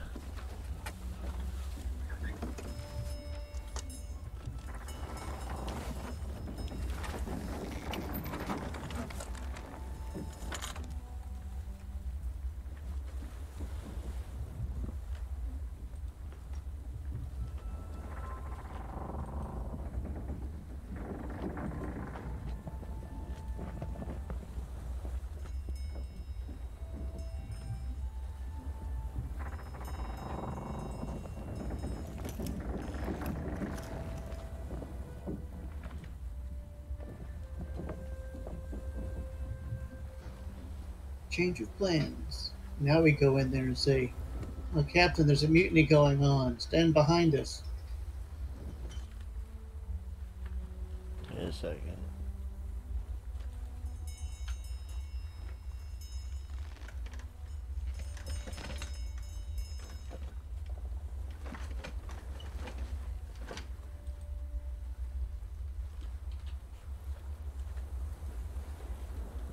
Okay.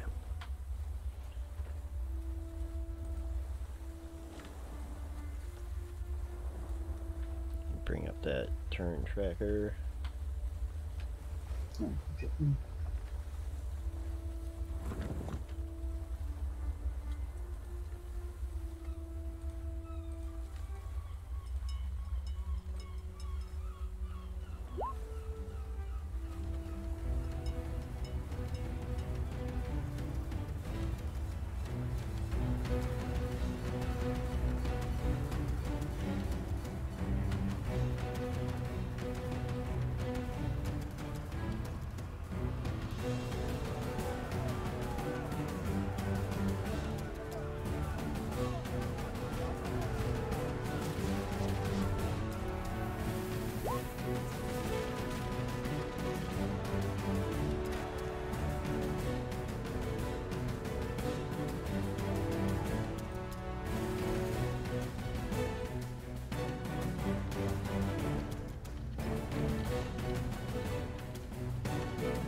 Have they all been drinking? Come on.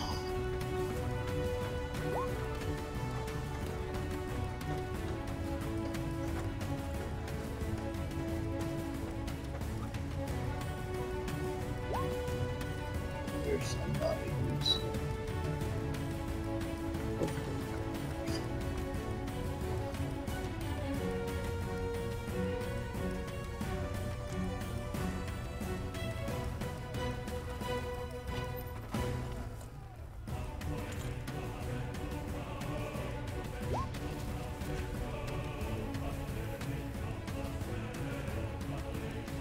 Sorry it's taking so long to roll everyone's initiatives.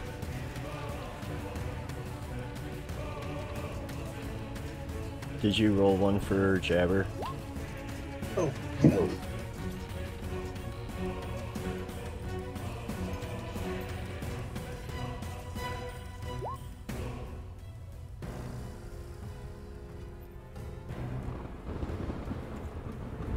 Okay.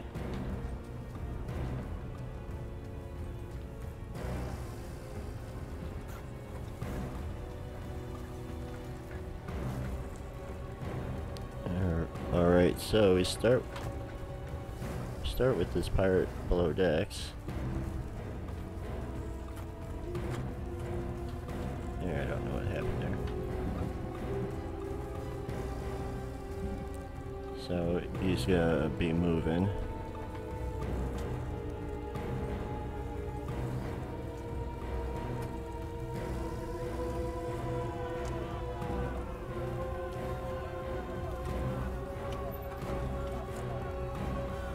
And he stands there, draws his cutlass, and this one is with you.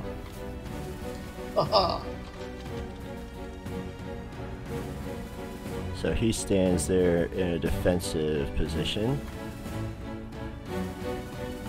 readying an action.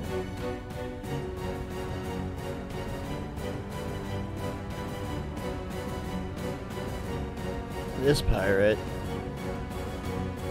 comes over to the edge of the stern castle,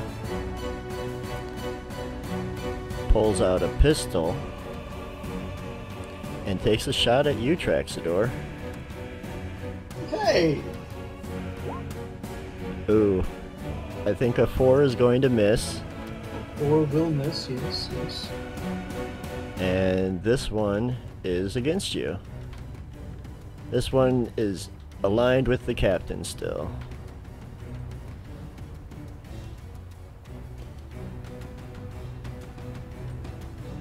Traxador, it is your turn.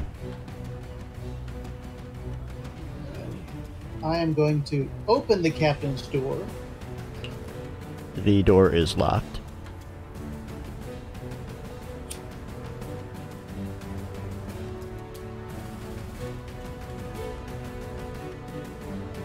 Okay, I'm gonna bang on the door and go, Captain, let me in, there's some kind of mutiny. Make a deception check.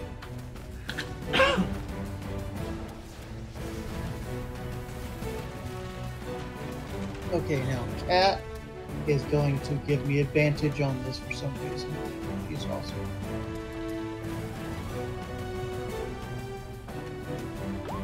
Okay, 18. Haha. I just have to say Cat's awesome before everyone.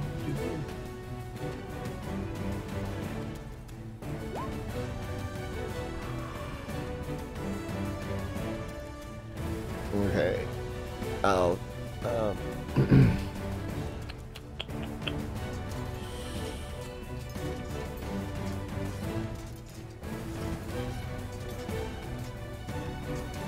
honestly, I do think the captain would have advantage, just because, like, he's known that something's gonna be going down at some point.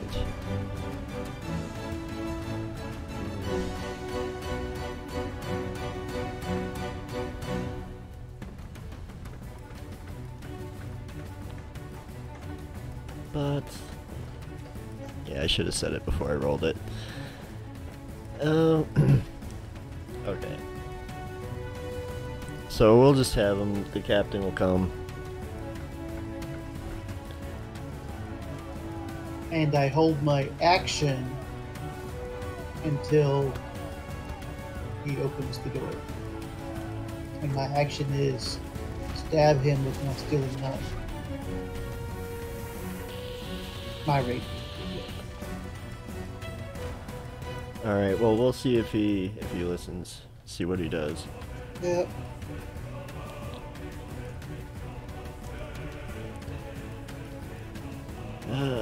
This one here. This one's on your side, and he rushes at this other pirate. Actually, no. I like that they use pistols in this, so he's gonna take a shot at him.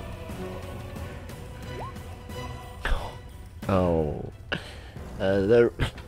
Excuse me. Sorry about that, stream. Yeah. An 8 is going to miss. Unfortunately, no reason for him to have advantage there, sadly.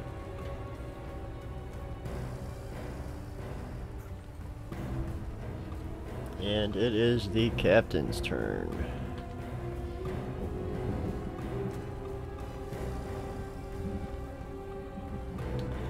The captain spends his action unlocking several locks. Or, like, you know, like bolts and bars and whatnot.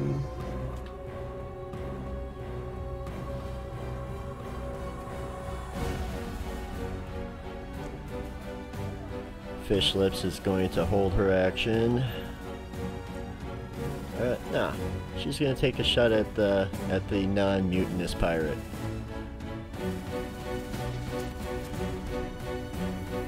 If I can find her sheet. The thing is, she's the captain, so he's having mutiny against her. Captain, Blonde Man. Oh, never mind. She doesn't have a gun, so she's gonna hold an action to attack the next target that comes into range. Jabber, what is Jabber doing? Huh? Whoa, whoa, whoa, whoa.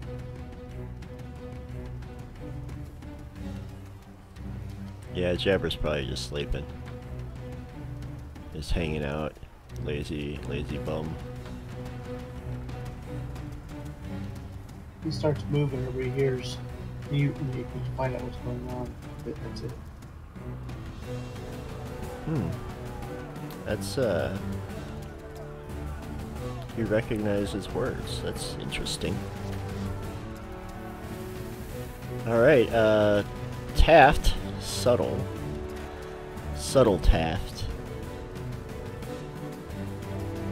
is gonna make his way up.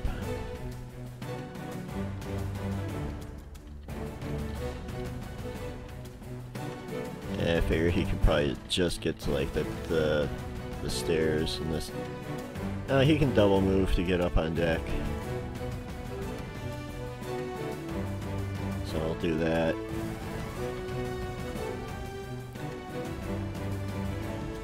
Which will bring us to Maddie.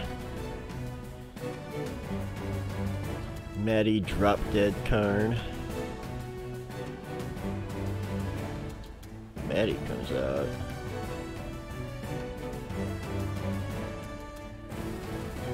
And she says, I'm not bad. I'm just drawn that way. Almost, yeah, let's see.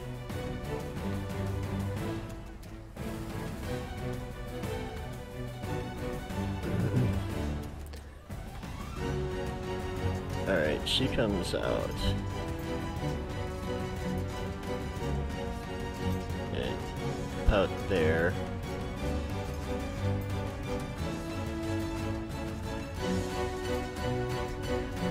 No, it's not. Oh, there we go.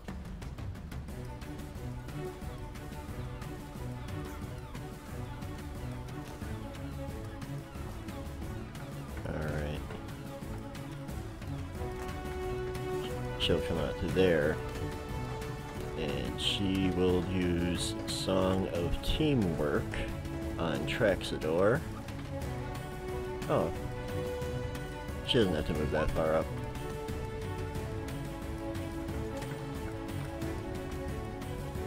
She does it from back there.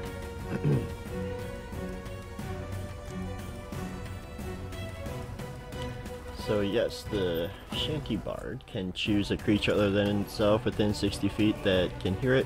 As a reaction, that creature can make a weapon attack and add 1d6 to the attack roll. But I guess that's not going to... Well, see, she may want to hold off Song until... Yeah, I probably should have read that. Actually, she'll do it... No, she'll do it to the Loyal Pirate that came up and took a shot, which will allow him to shoot again.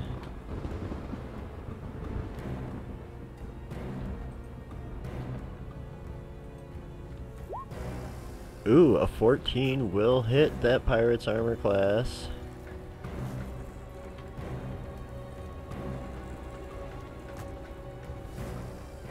Nine piercing.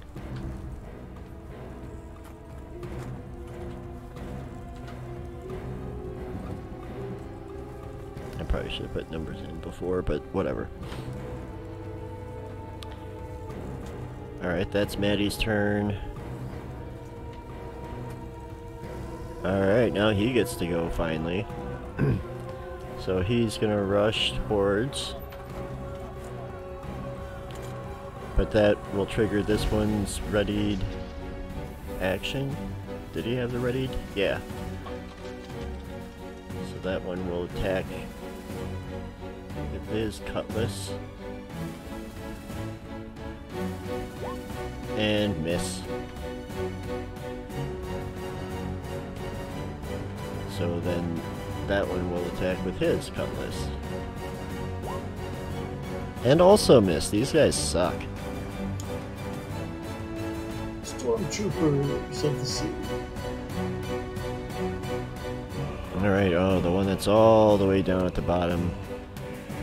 He's gonna get to about here.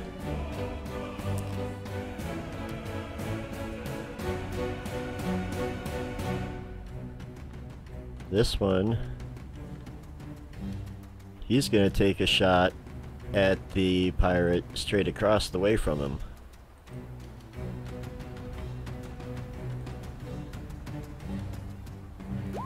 And miss with a 5. Alright, this one's go. Takes another swing with his cutlass. And misses because he is just... He must have just woke up or something. Avast, mateys! I can't hit shit, arr!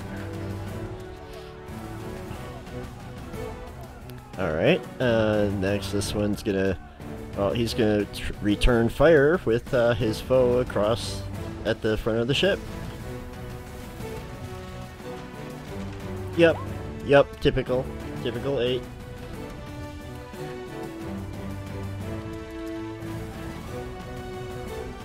Traxador, it is your turn. The problem you're having is you're not supposed to be shooting at the shit. You're supposed to be shooting at the people. I am going to try to open the door. Is it open?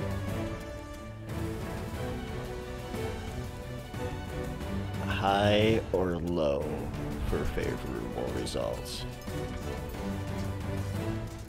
Because we'll determine. Are we rolling a d20 or a? Do a d100. This is going to be if he unlocked the handle first, or if that's the last thing he unlocks. Okay, so d100. I'm going to go high. The favorable. Ooh, that was a well. Close. Yeah, they're still under, so he has not unlocked the handle yet. Okay, so I'm going to ready my action whenever he opens the door.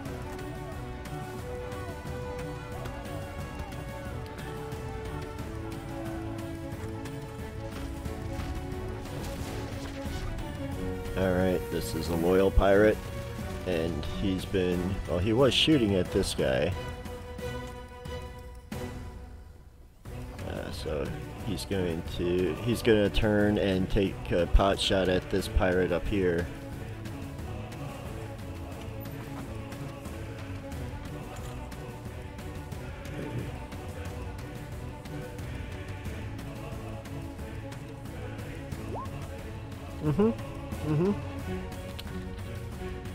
At some point, I'm gonna have to check how much ammunition these things have. It's not good. We are not doing well, viewers. All right, Black Mane.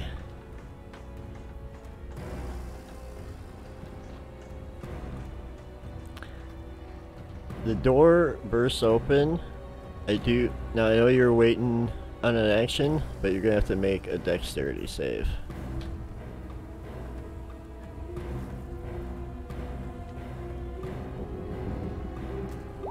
$19. No. 19. Yeah, I gotta make one for Corda Fish Lips. And she saves as well with a 21.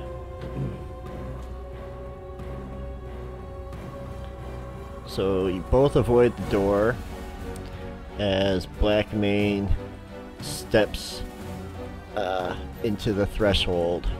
You have a readied action. You may take it. Alrighty. Rapier to the face. And before I roll this, cat is awesome. Oh, come on. Well, actually, are we using flanking rolls? We would be. So that would be a 20 to hit. That will hit. 12 piercing, 6 sneak, and... Ooh, 1 poison.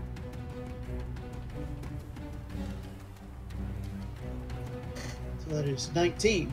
No. 19. Average age of soldier. That's not bad.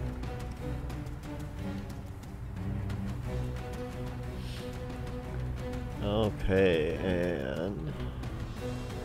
Told you, Captain.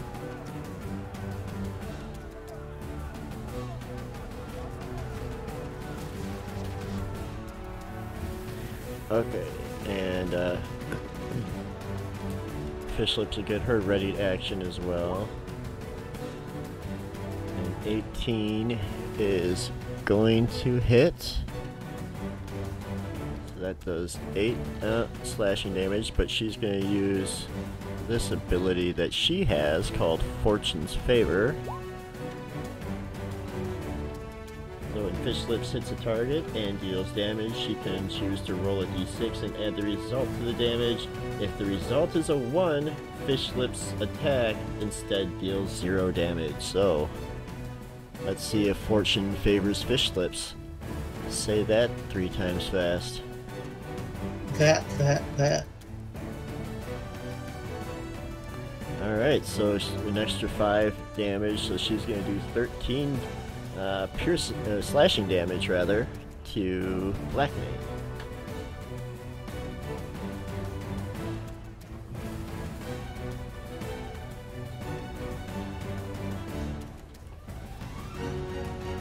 And then it's Blackmane's turn.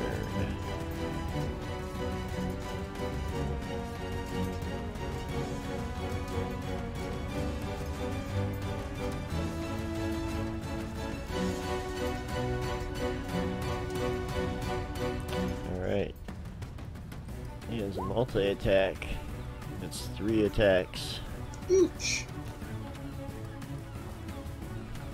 And the only ones he knows that are against him so far are me and her. You made a bad choice there, Bunny Man. And he takes 3 swings at you with his cutlass. Bunny, you say that. Ooh. So 23, 8, and a 10. The 23 is going to hit you for 7 slashing damage, and then also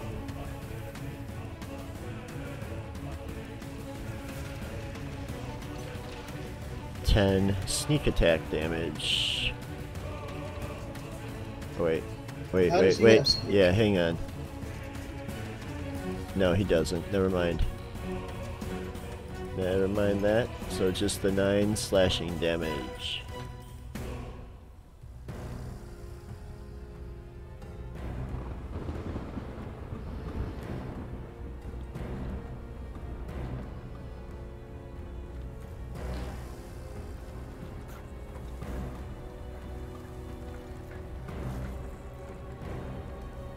Oh, and hang on.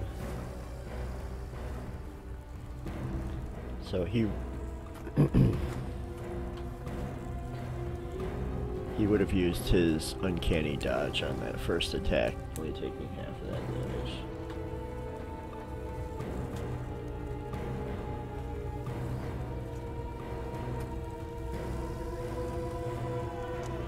Okay.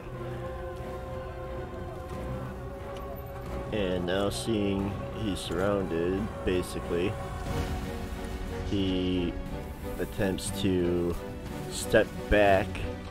Now you had readied actions, but you use your reaction. Yeah, so, use my reaction.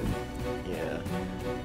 So as he does so, he attempts to slam the door behind him, but this guy here has a reaction, and he'll take a swing at the good old captain.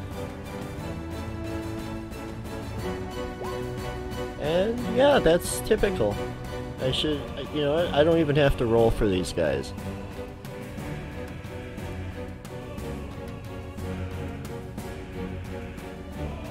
But Captain steps back and closes the door, and he can't do anything just yet, but alright, door is shut. Captain's done. Fishlip's turn. Well, she's gonna try to open it, so I guess this is gonna be like a contested strength check.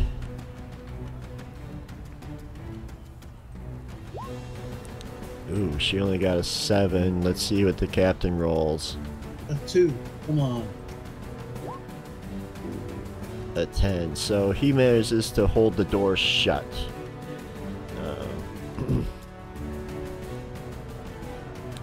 And that's her turn. Jabber.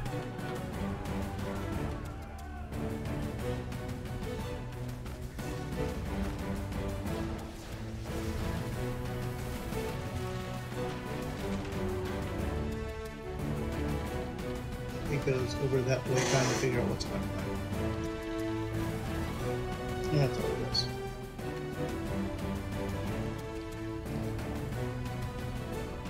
Okay.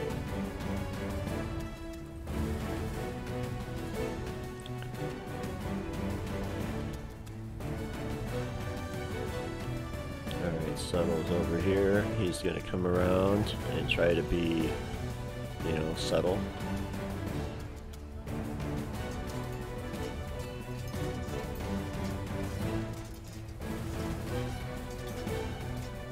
Actually, no, he doesn't, because he's a gunslinger type. So he's going to take 2 shots with his heavy pistol. Okay, you didn't say... Look at that. I thought it's... And one of those will hit this guy here. Takes 9 piercing.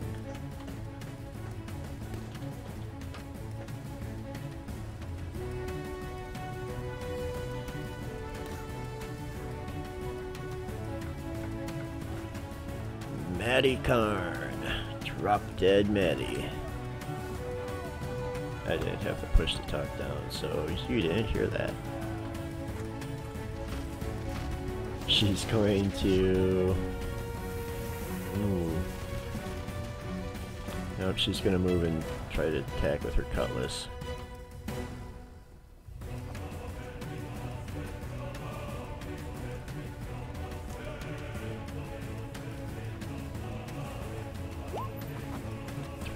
For 6 hits.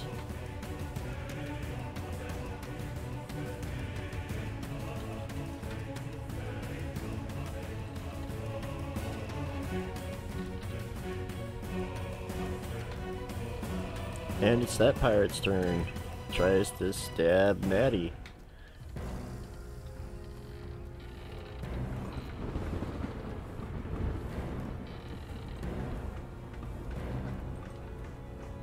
Or slash her at least. Ooh, an 18. I think that'll hit her. It does.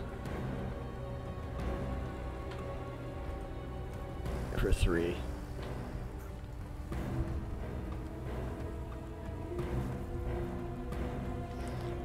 Okay.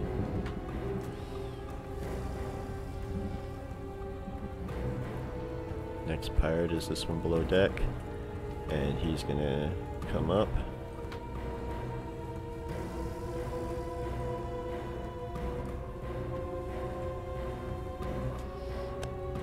And he attacks you, Traxidor. goes And out. that hits. So for 5 slashing.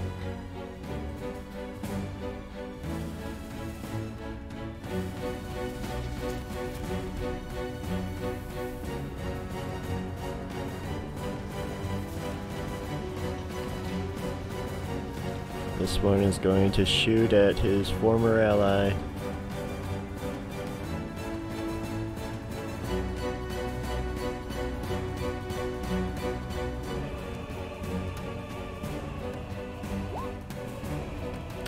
And miss.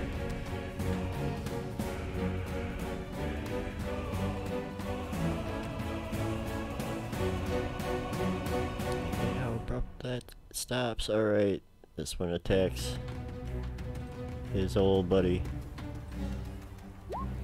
And misses. These pirates really suck. Alright.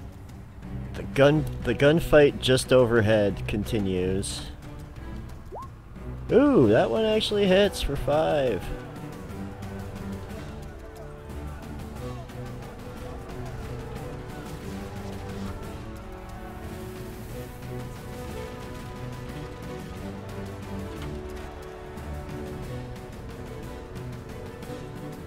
Traxador, it is your turn.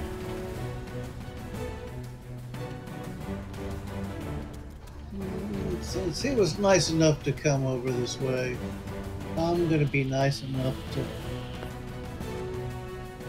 keep him down a couple of notches. Because if I try to leave him right actually, the rapier. Oh, the 9 is going to miss. I'm going to back that up with a dagger. Yeah. And 11 will also miss. Well.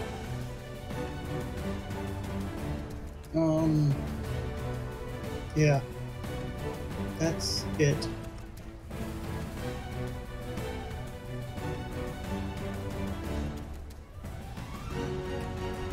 This one's going to take a shot at the one that just came up the stairs.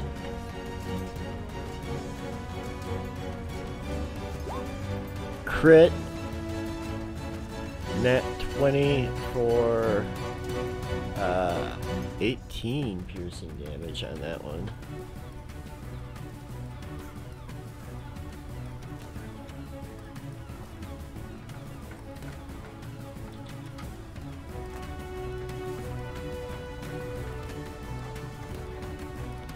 Blackmane's turn, and you hear like locks and bolts.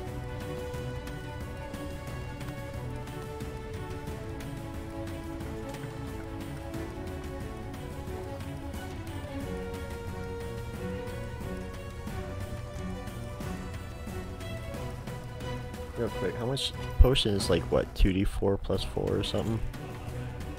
Like 2d4 plus 2. 2. For the first one. Okay.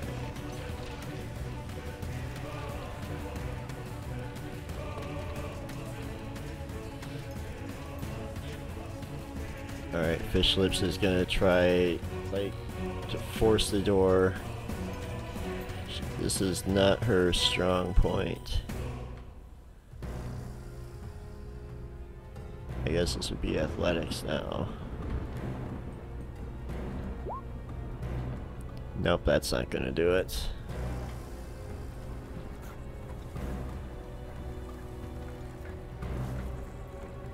Jabber. Jabber don't like that somebody hit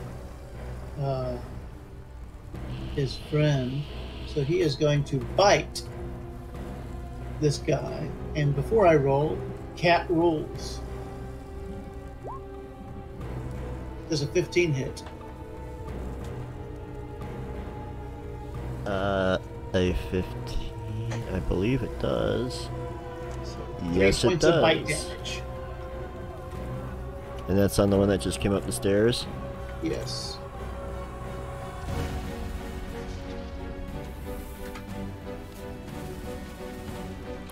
Anything else for Jabber?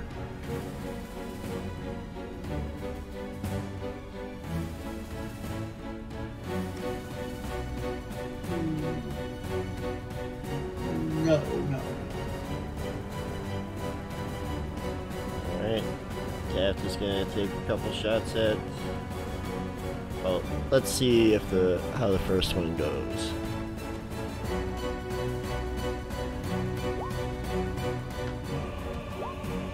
So yeah, he takes a couple shots, and he obviously trained these guys.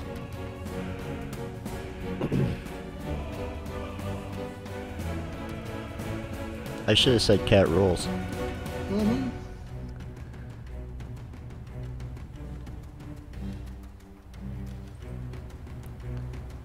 Alright, Maddie. Drop dead Maddie Karn. I just used a random name generator too. So.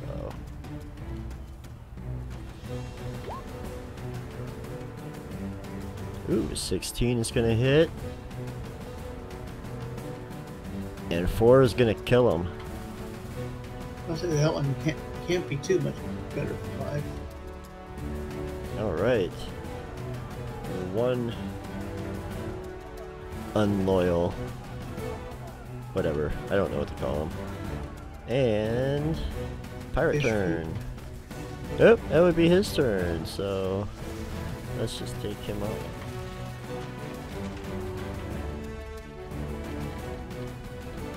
Alright. Like, where the frick did this frickin' dog thing come?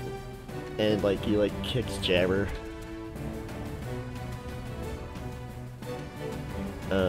Actually, but will swing with his cutlass. Just wretched. Oh, I forgot. Yep. Nope, if you're attacking us, you can't say cat rules. Shh. Alright, continuing the firefight. Cat rules. Crit See? Oh, nice. Alright, so that's 11 piercing.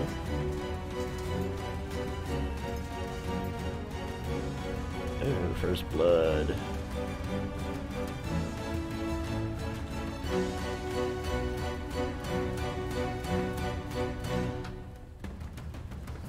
There's Okay. magic in the cat name. And this pirate gets to go. He's gonna try, finish this guy off.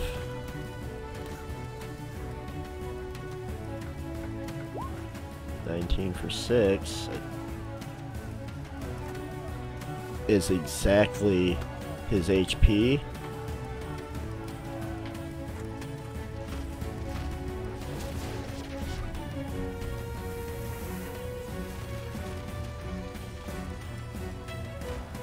So we'll remove him from the order as well. All right.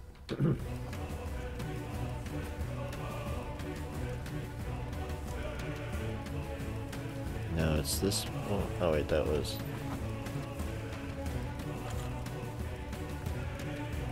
Oh, he's gonna go up the stairs to try and stop this guy.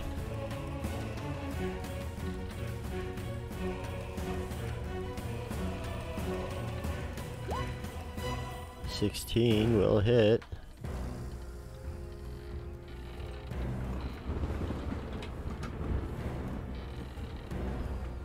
Alright.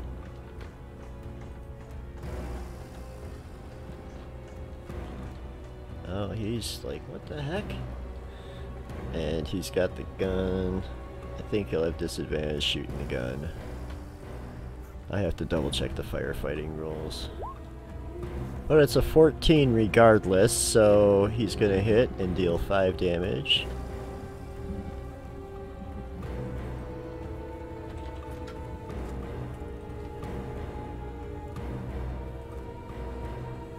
Traxador. Traxador goes up to the door. I heard a few of those little things in there. I know the couple of them couple of those locks by name, so I'm going to go ahead and unlock one of the locks. Alright. A14! Yeah, this is like an older... It doesn't have the best locks, no matter how paranoid this guy is, so you bypass that lock relatively easily.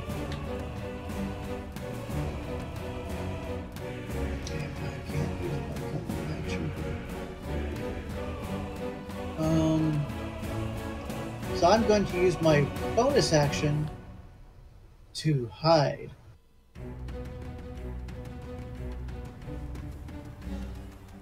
Where are you hiding? Like on the side of the door. You know, I'm not trying to hide from the top guy necessarily, even though I'd still be hidden. I'm like here beside the door, so when the door opens, I am not seen. Okay, so you've made a stealth roll. Very good. Yeah. No. I made a stealth roll, yes. Very good? No. I didn't specify that the roll was good. I mean, it is for Black Mane. Okay. But I'm on Blonde Mane's side.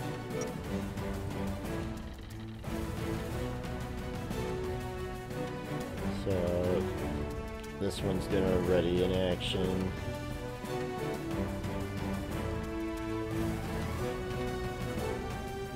Black Mane, you don't know what he's up to in there. Fish Lips is at the door. Alright, come on out there, Black Mane. You ain't got no one left. You're all by yourself in there. Nice try, lassie. I brought you up. You owe me. That's it for that interaction there. Jabber, it's on you.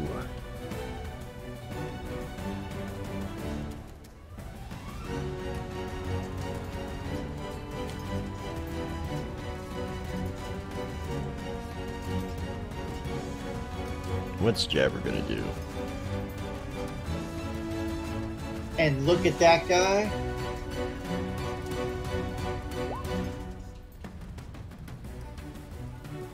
And see if he goes to sleep. Okay, so we have to make a saving throw. What is this? DC 10 Wisdom saving throw. What is this ability called? Sleep Gaze. Interesting. 2.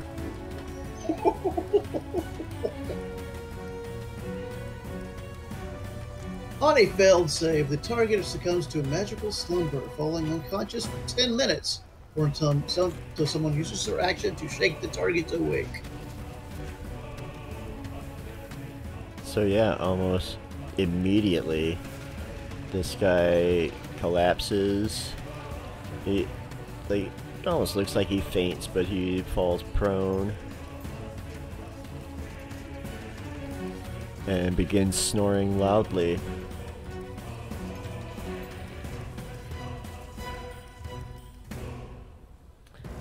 And that is his turn. No, he comes back down, gets by the non-stealthy tracks it over. Taft is not actually on the edge of the boat, but he's gonna hang back there, and you know, he's just got his guns ready. Gun.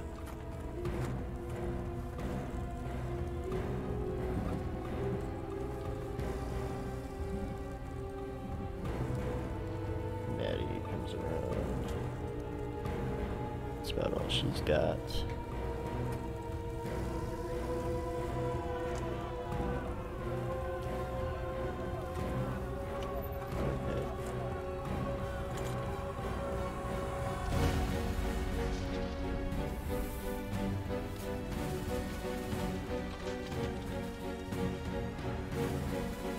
So this pirate's gonna come down.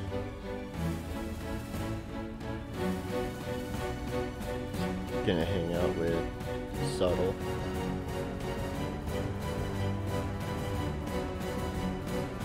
This one's gonna come down now. Well, everybody's gathered on main deck now, just about. This one is asleep. Cracks the door.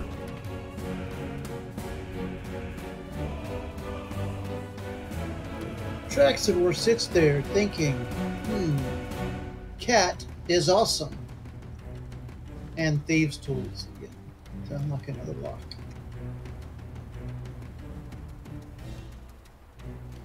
$21. Oh yeah. You feel that satisfying click when the pick jostles the tumblers just right, and that lock is no longer an obstacle.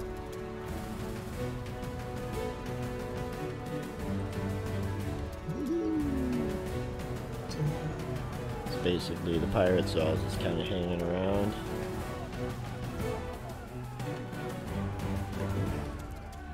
Blackmane shouts out, "Now you scurvy dogs will never take me alive." Okay.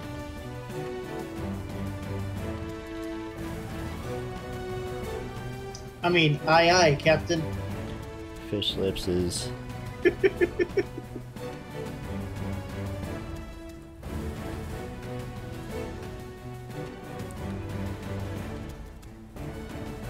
Yeah, Fish Lips is gonna try to bust through. Yeah, it should make it easier with 2 less locks. Ooh. Apparently it does. Yeah, so remember how that door opened out? She just made it open in. Yeah. And Blackmane is right there.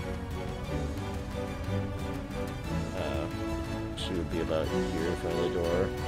Blackmane, he's not right there. He's back here. And he immediately, as a reaction, takes a shot at Fish Lips.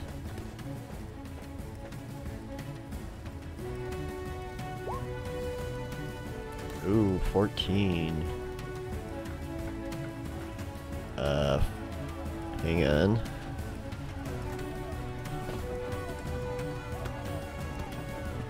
$14 misses. Her armor class is 15.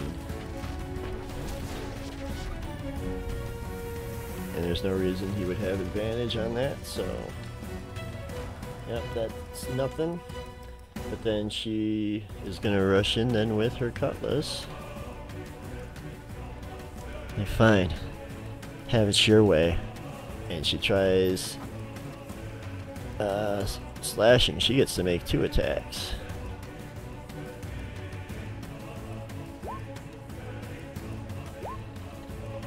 So a 21 will hit his armor class. The 12 will not. So that's going to be 5 slashing damage to him. However, he... Oh wait, nope. Never mind. He used his reaction. So 5 slashing damage to him.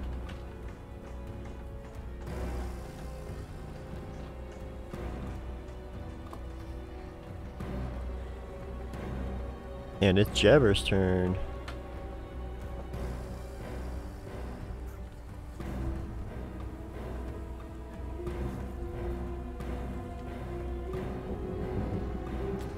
Jabber comes into the room, goes into a corner, and is going to give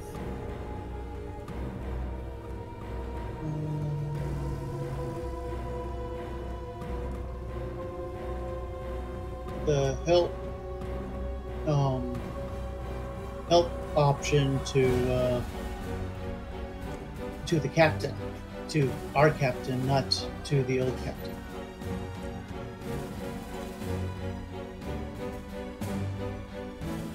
Okay.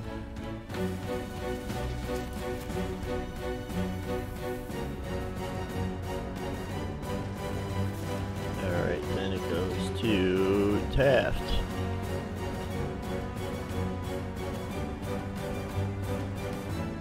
Subtle is going to step up and... Well, he's going to try to shoot, but Fish Lips is in the way.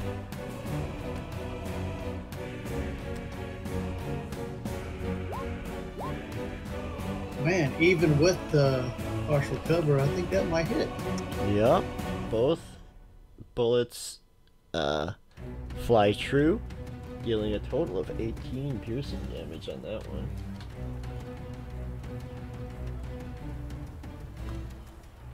Blackmane's looking a little rough.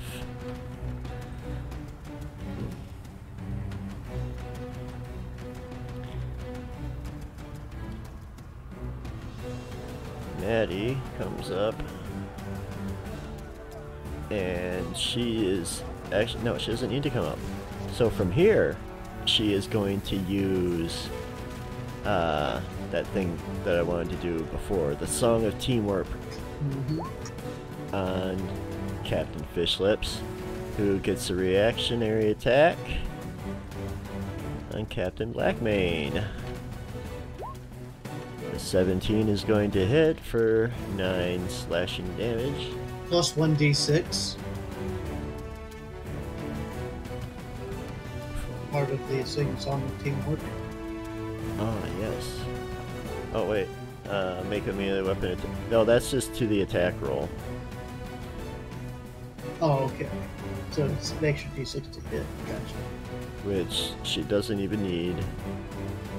But still, that works. Oh, she forgot to do Fortune's Favor before. That's fine, it doesn't matter. 9 slashing on the captain.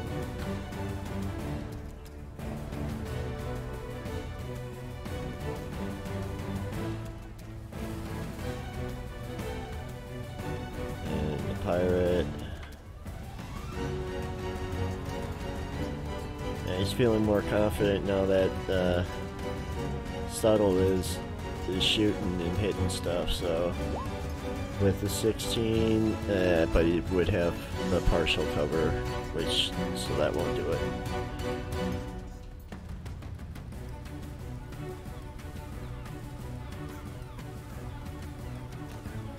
This one will try the same.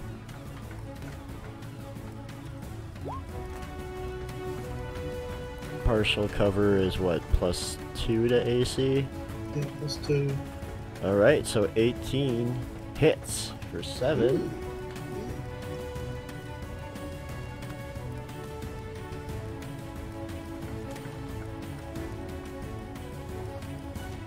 And sleeping. Traxador, what are you going to do this turn? I'm going to nonchalantly walk in back behind the captain. Captain, you're right. He does go down easy.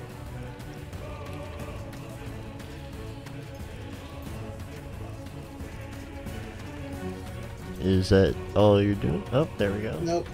26 to hit, because I made sure I had it. So that is going to be 16 plus 15, 31 points of damage, plus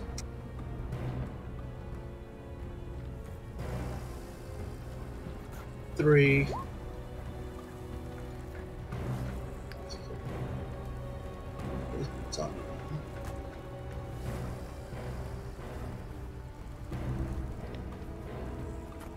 Traxador. Yes. How do you want to do this?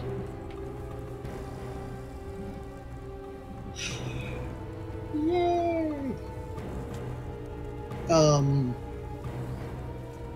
As I say, Captain, you're right. He is easy to take down. I go up and slide my rapier through the back of his skull at the weak point of the skull back there in the neck. And it comes straight out through actually up at an angle to get up to it, and it comes straight out his eyeball.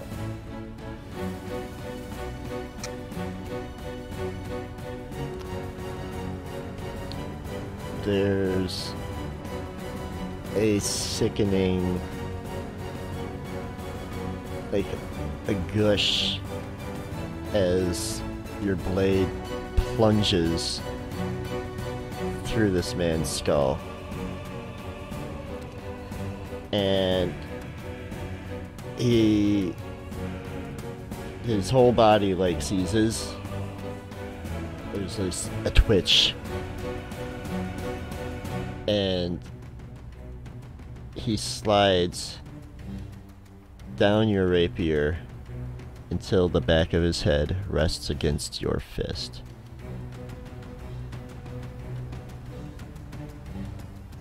Whenever the captain talks to you, you say aye aye.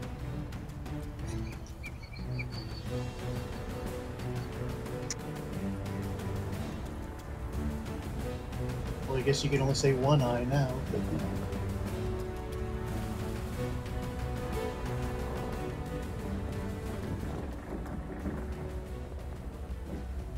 The ship is yours, Captain.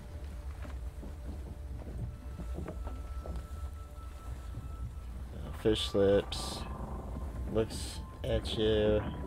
Oop, that won't work. Yeah, fish lips, nods. She spits on Black Main's corpse.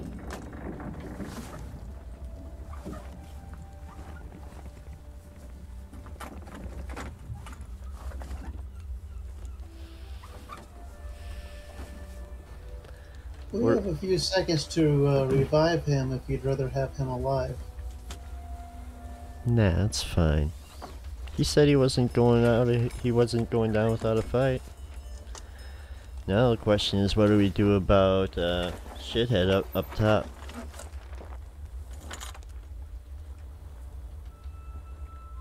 Like, we'll scuttle these bodies. Well, the one up top, I mean, we can scuttle the bodies. That'll attract some sharks. We can dangle him just above the water by his ankles. And when he wakes up, there'll be sharks turning around, and we just ask him whose side he's on.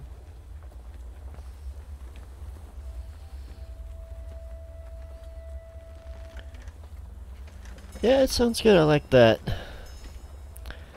We'll do that. This piece of shit don't deserve no sort of ceremony. Just make sure you take off any riches he may have on him. First thing, first light. We're setting a course back to Liberty.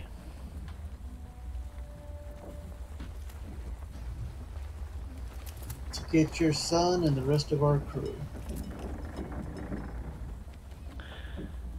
And I think that is a right proper stopping point. Sounds good. So, we want to thank you for joining us. Thank you for hanging out. We're going to close the stream, but we are going to raid somebody. I don't know who yet. We'll find somebody and raid them.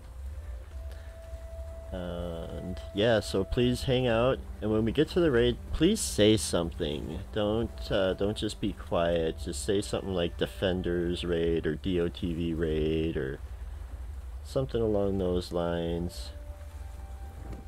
Make yourself heard wherever we go. And yeah, so thank you. This was fun. Thank you guys definitely for joining us.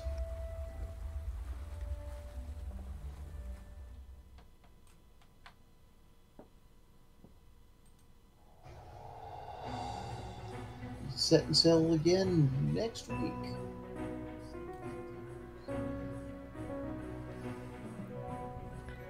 And hold on.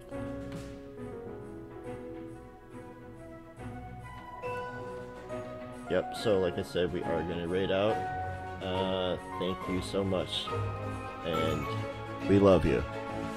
Also, Cat is awesome.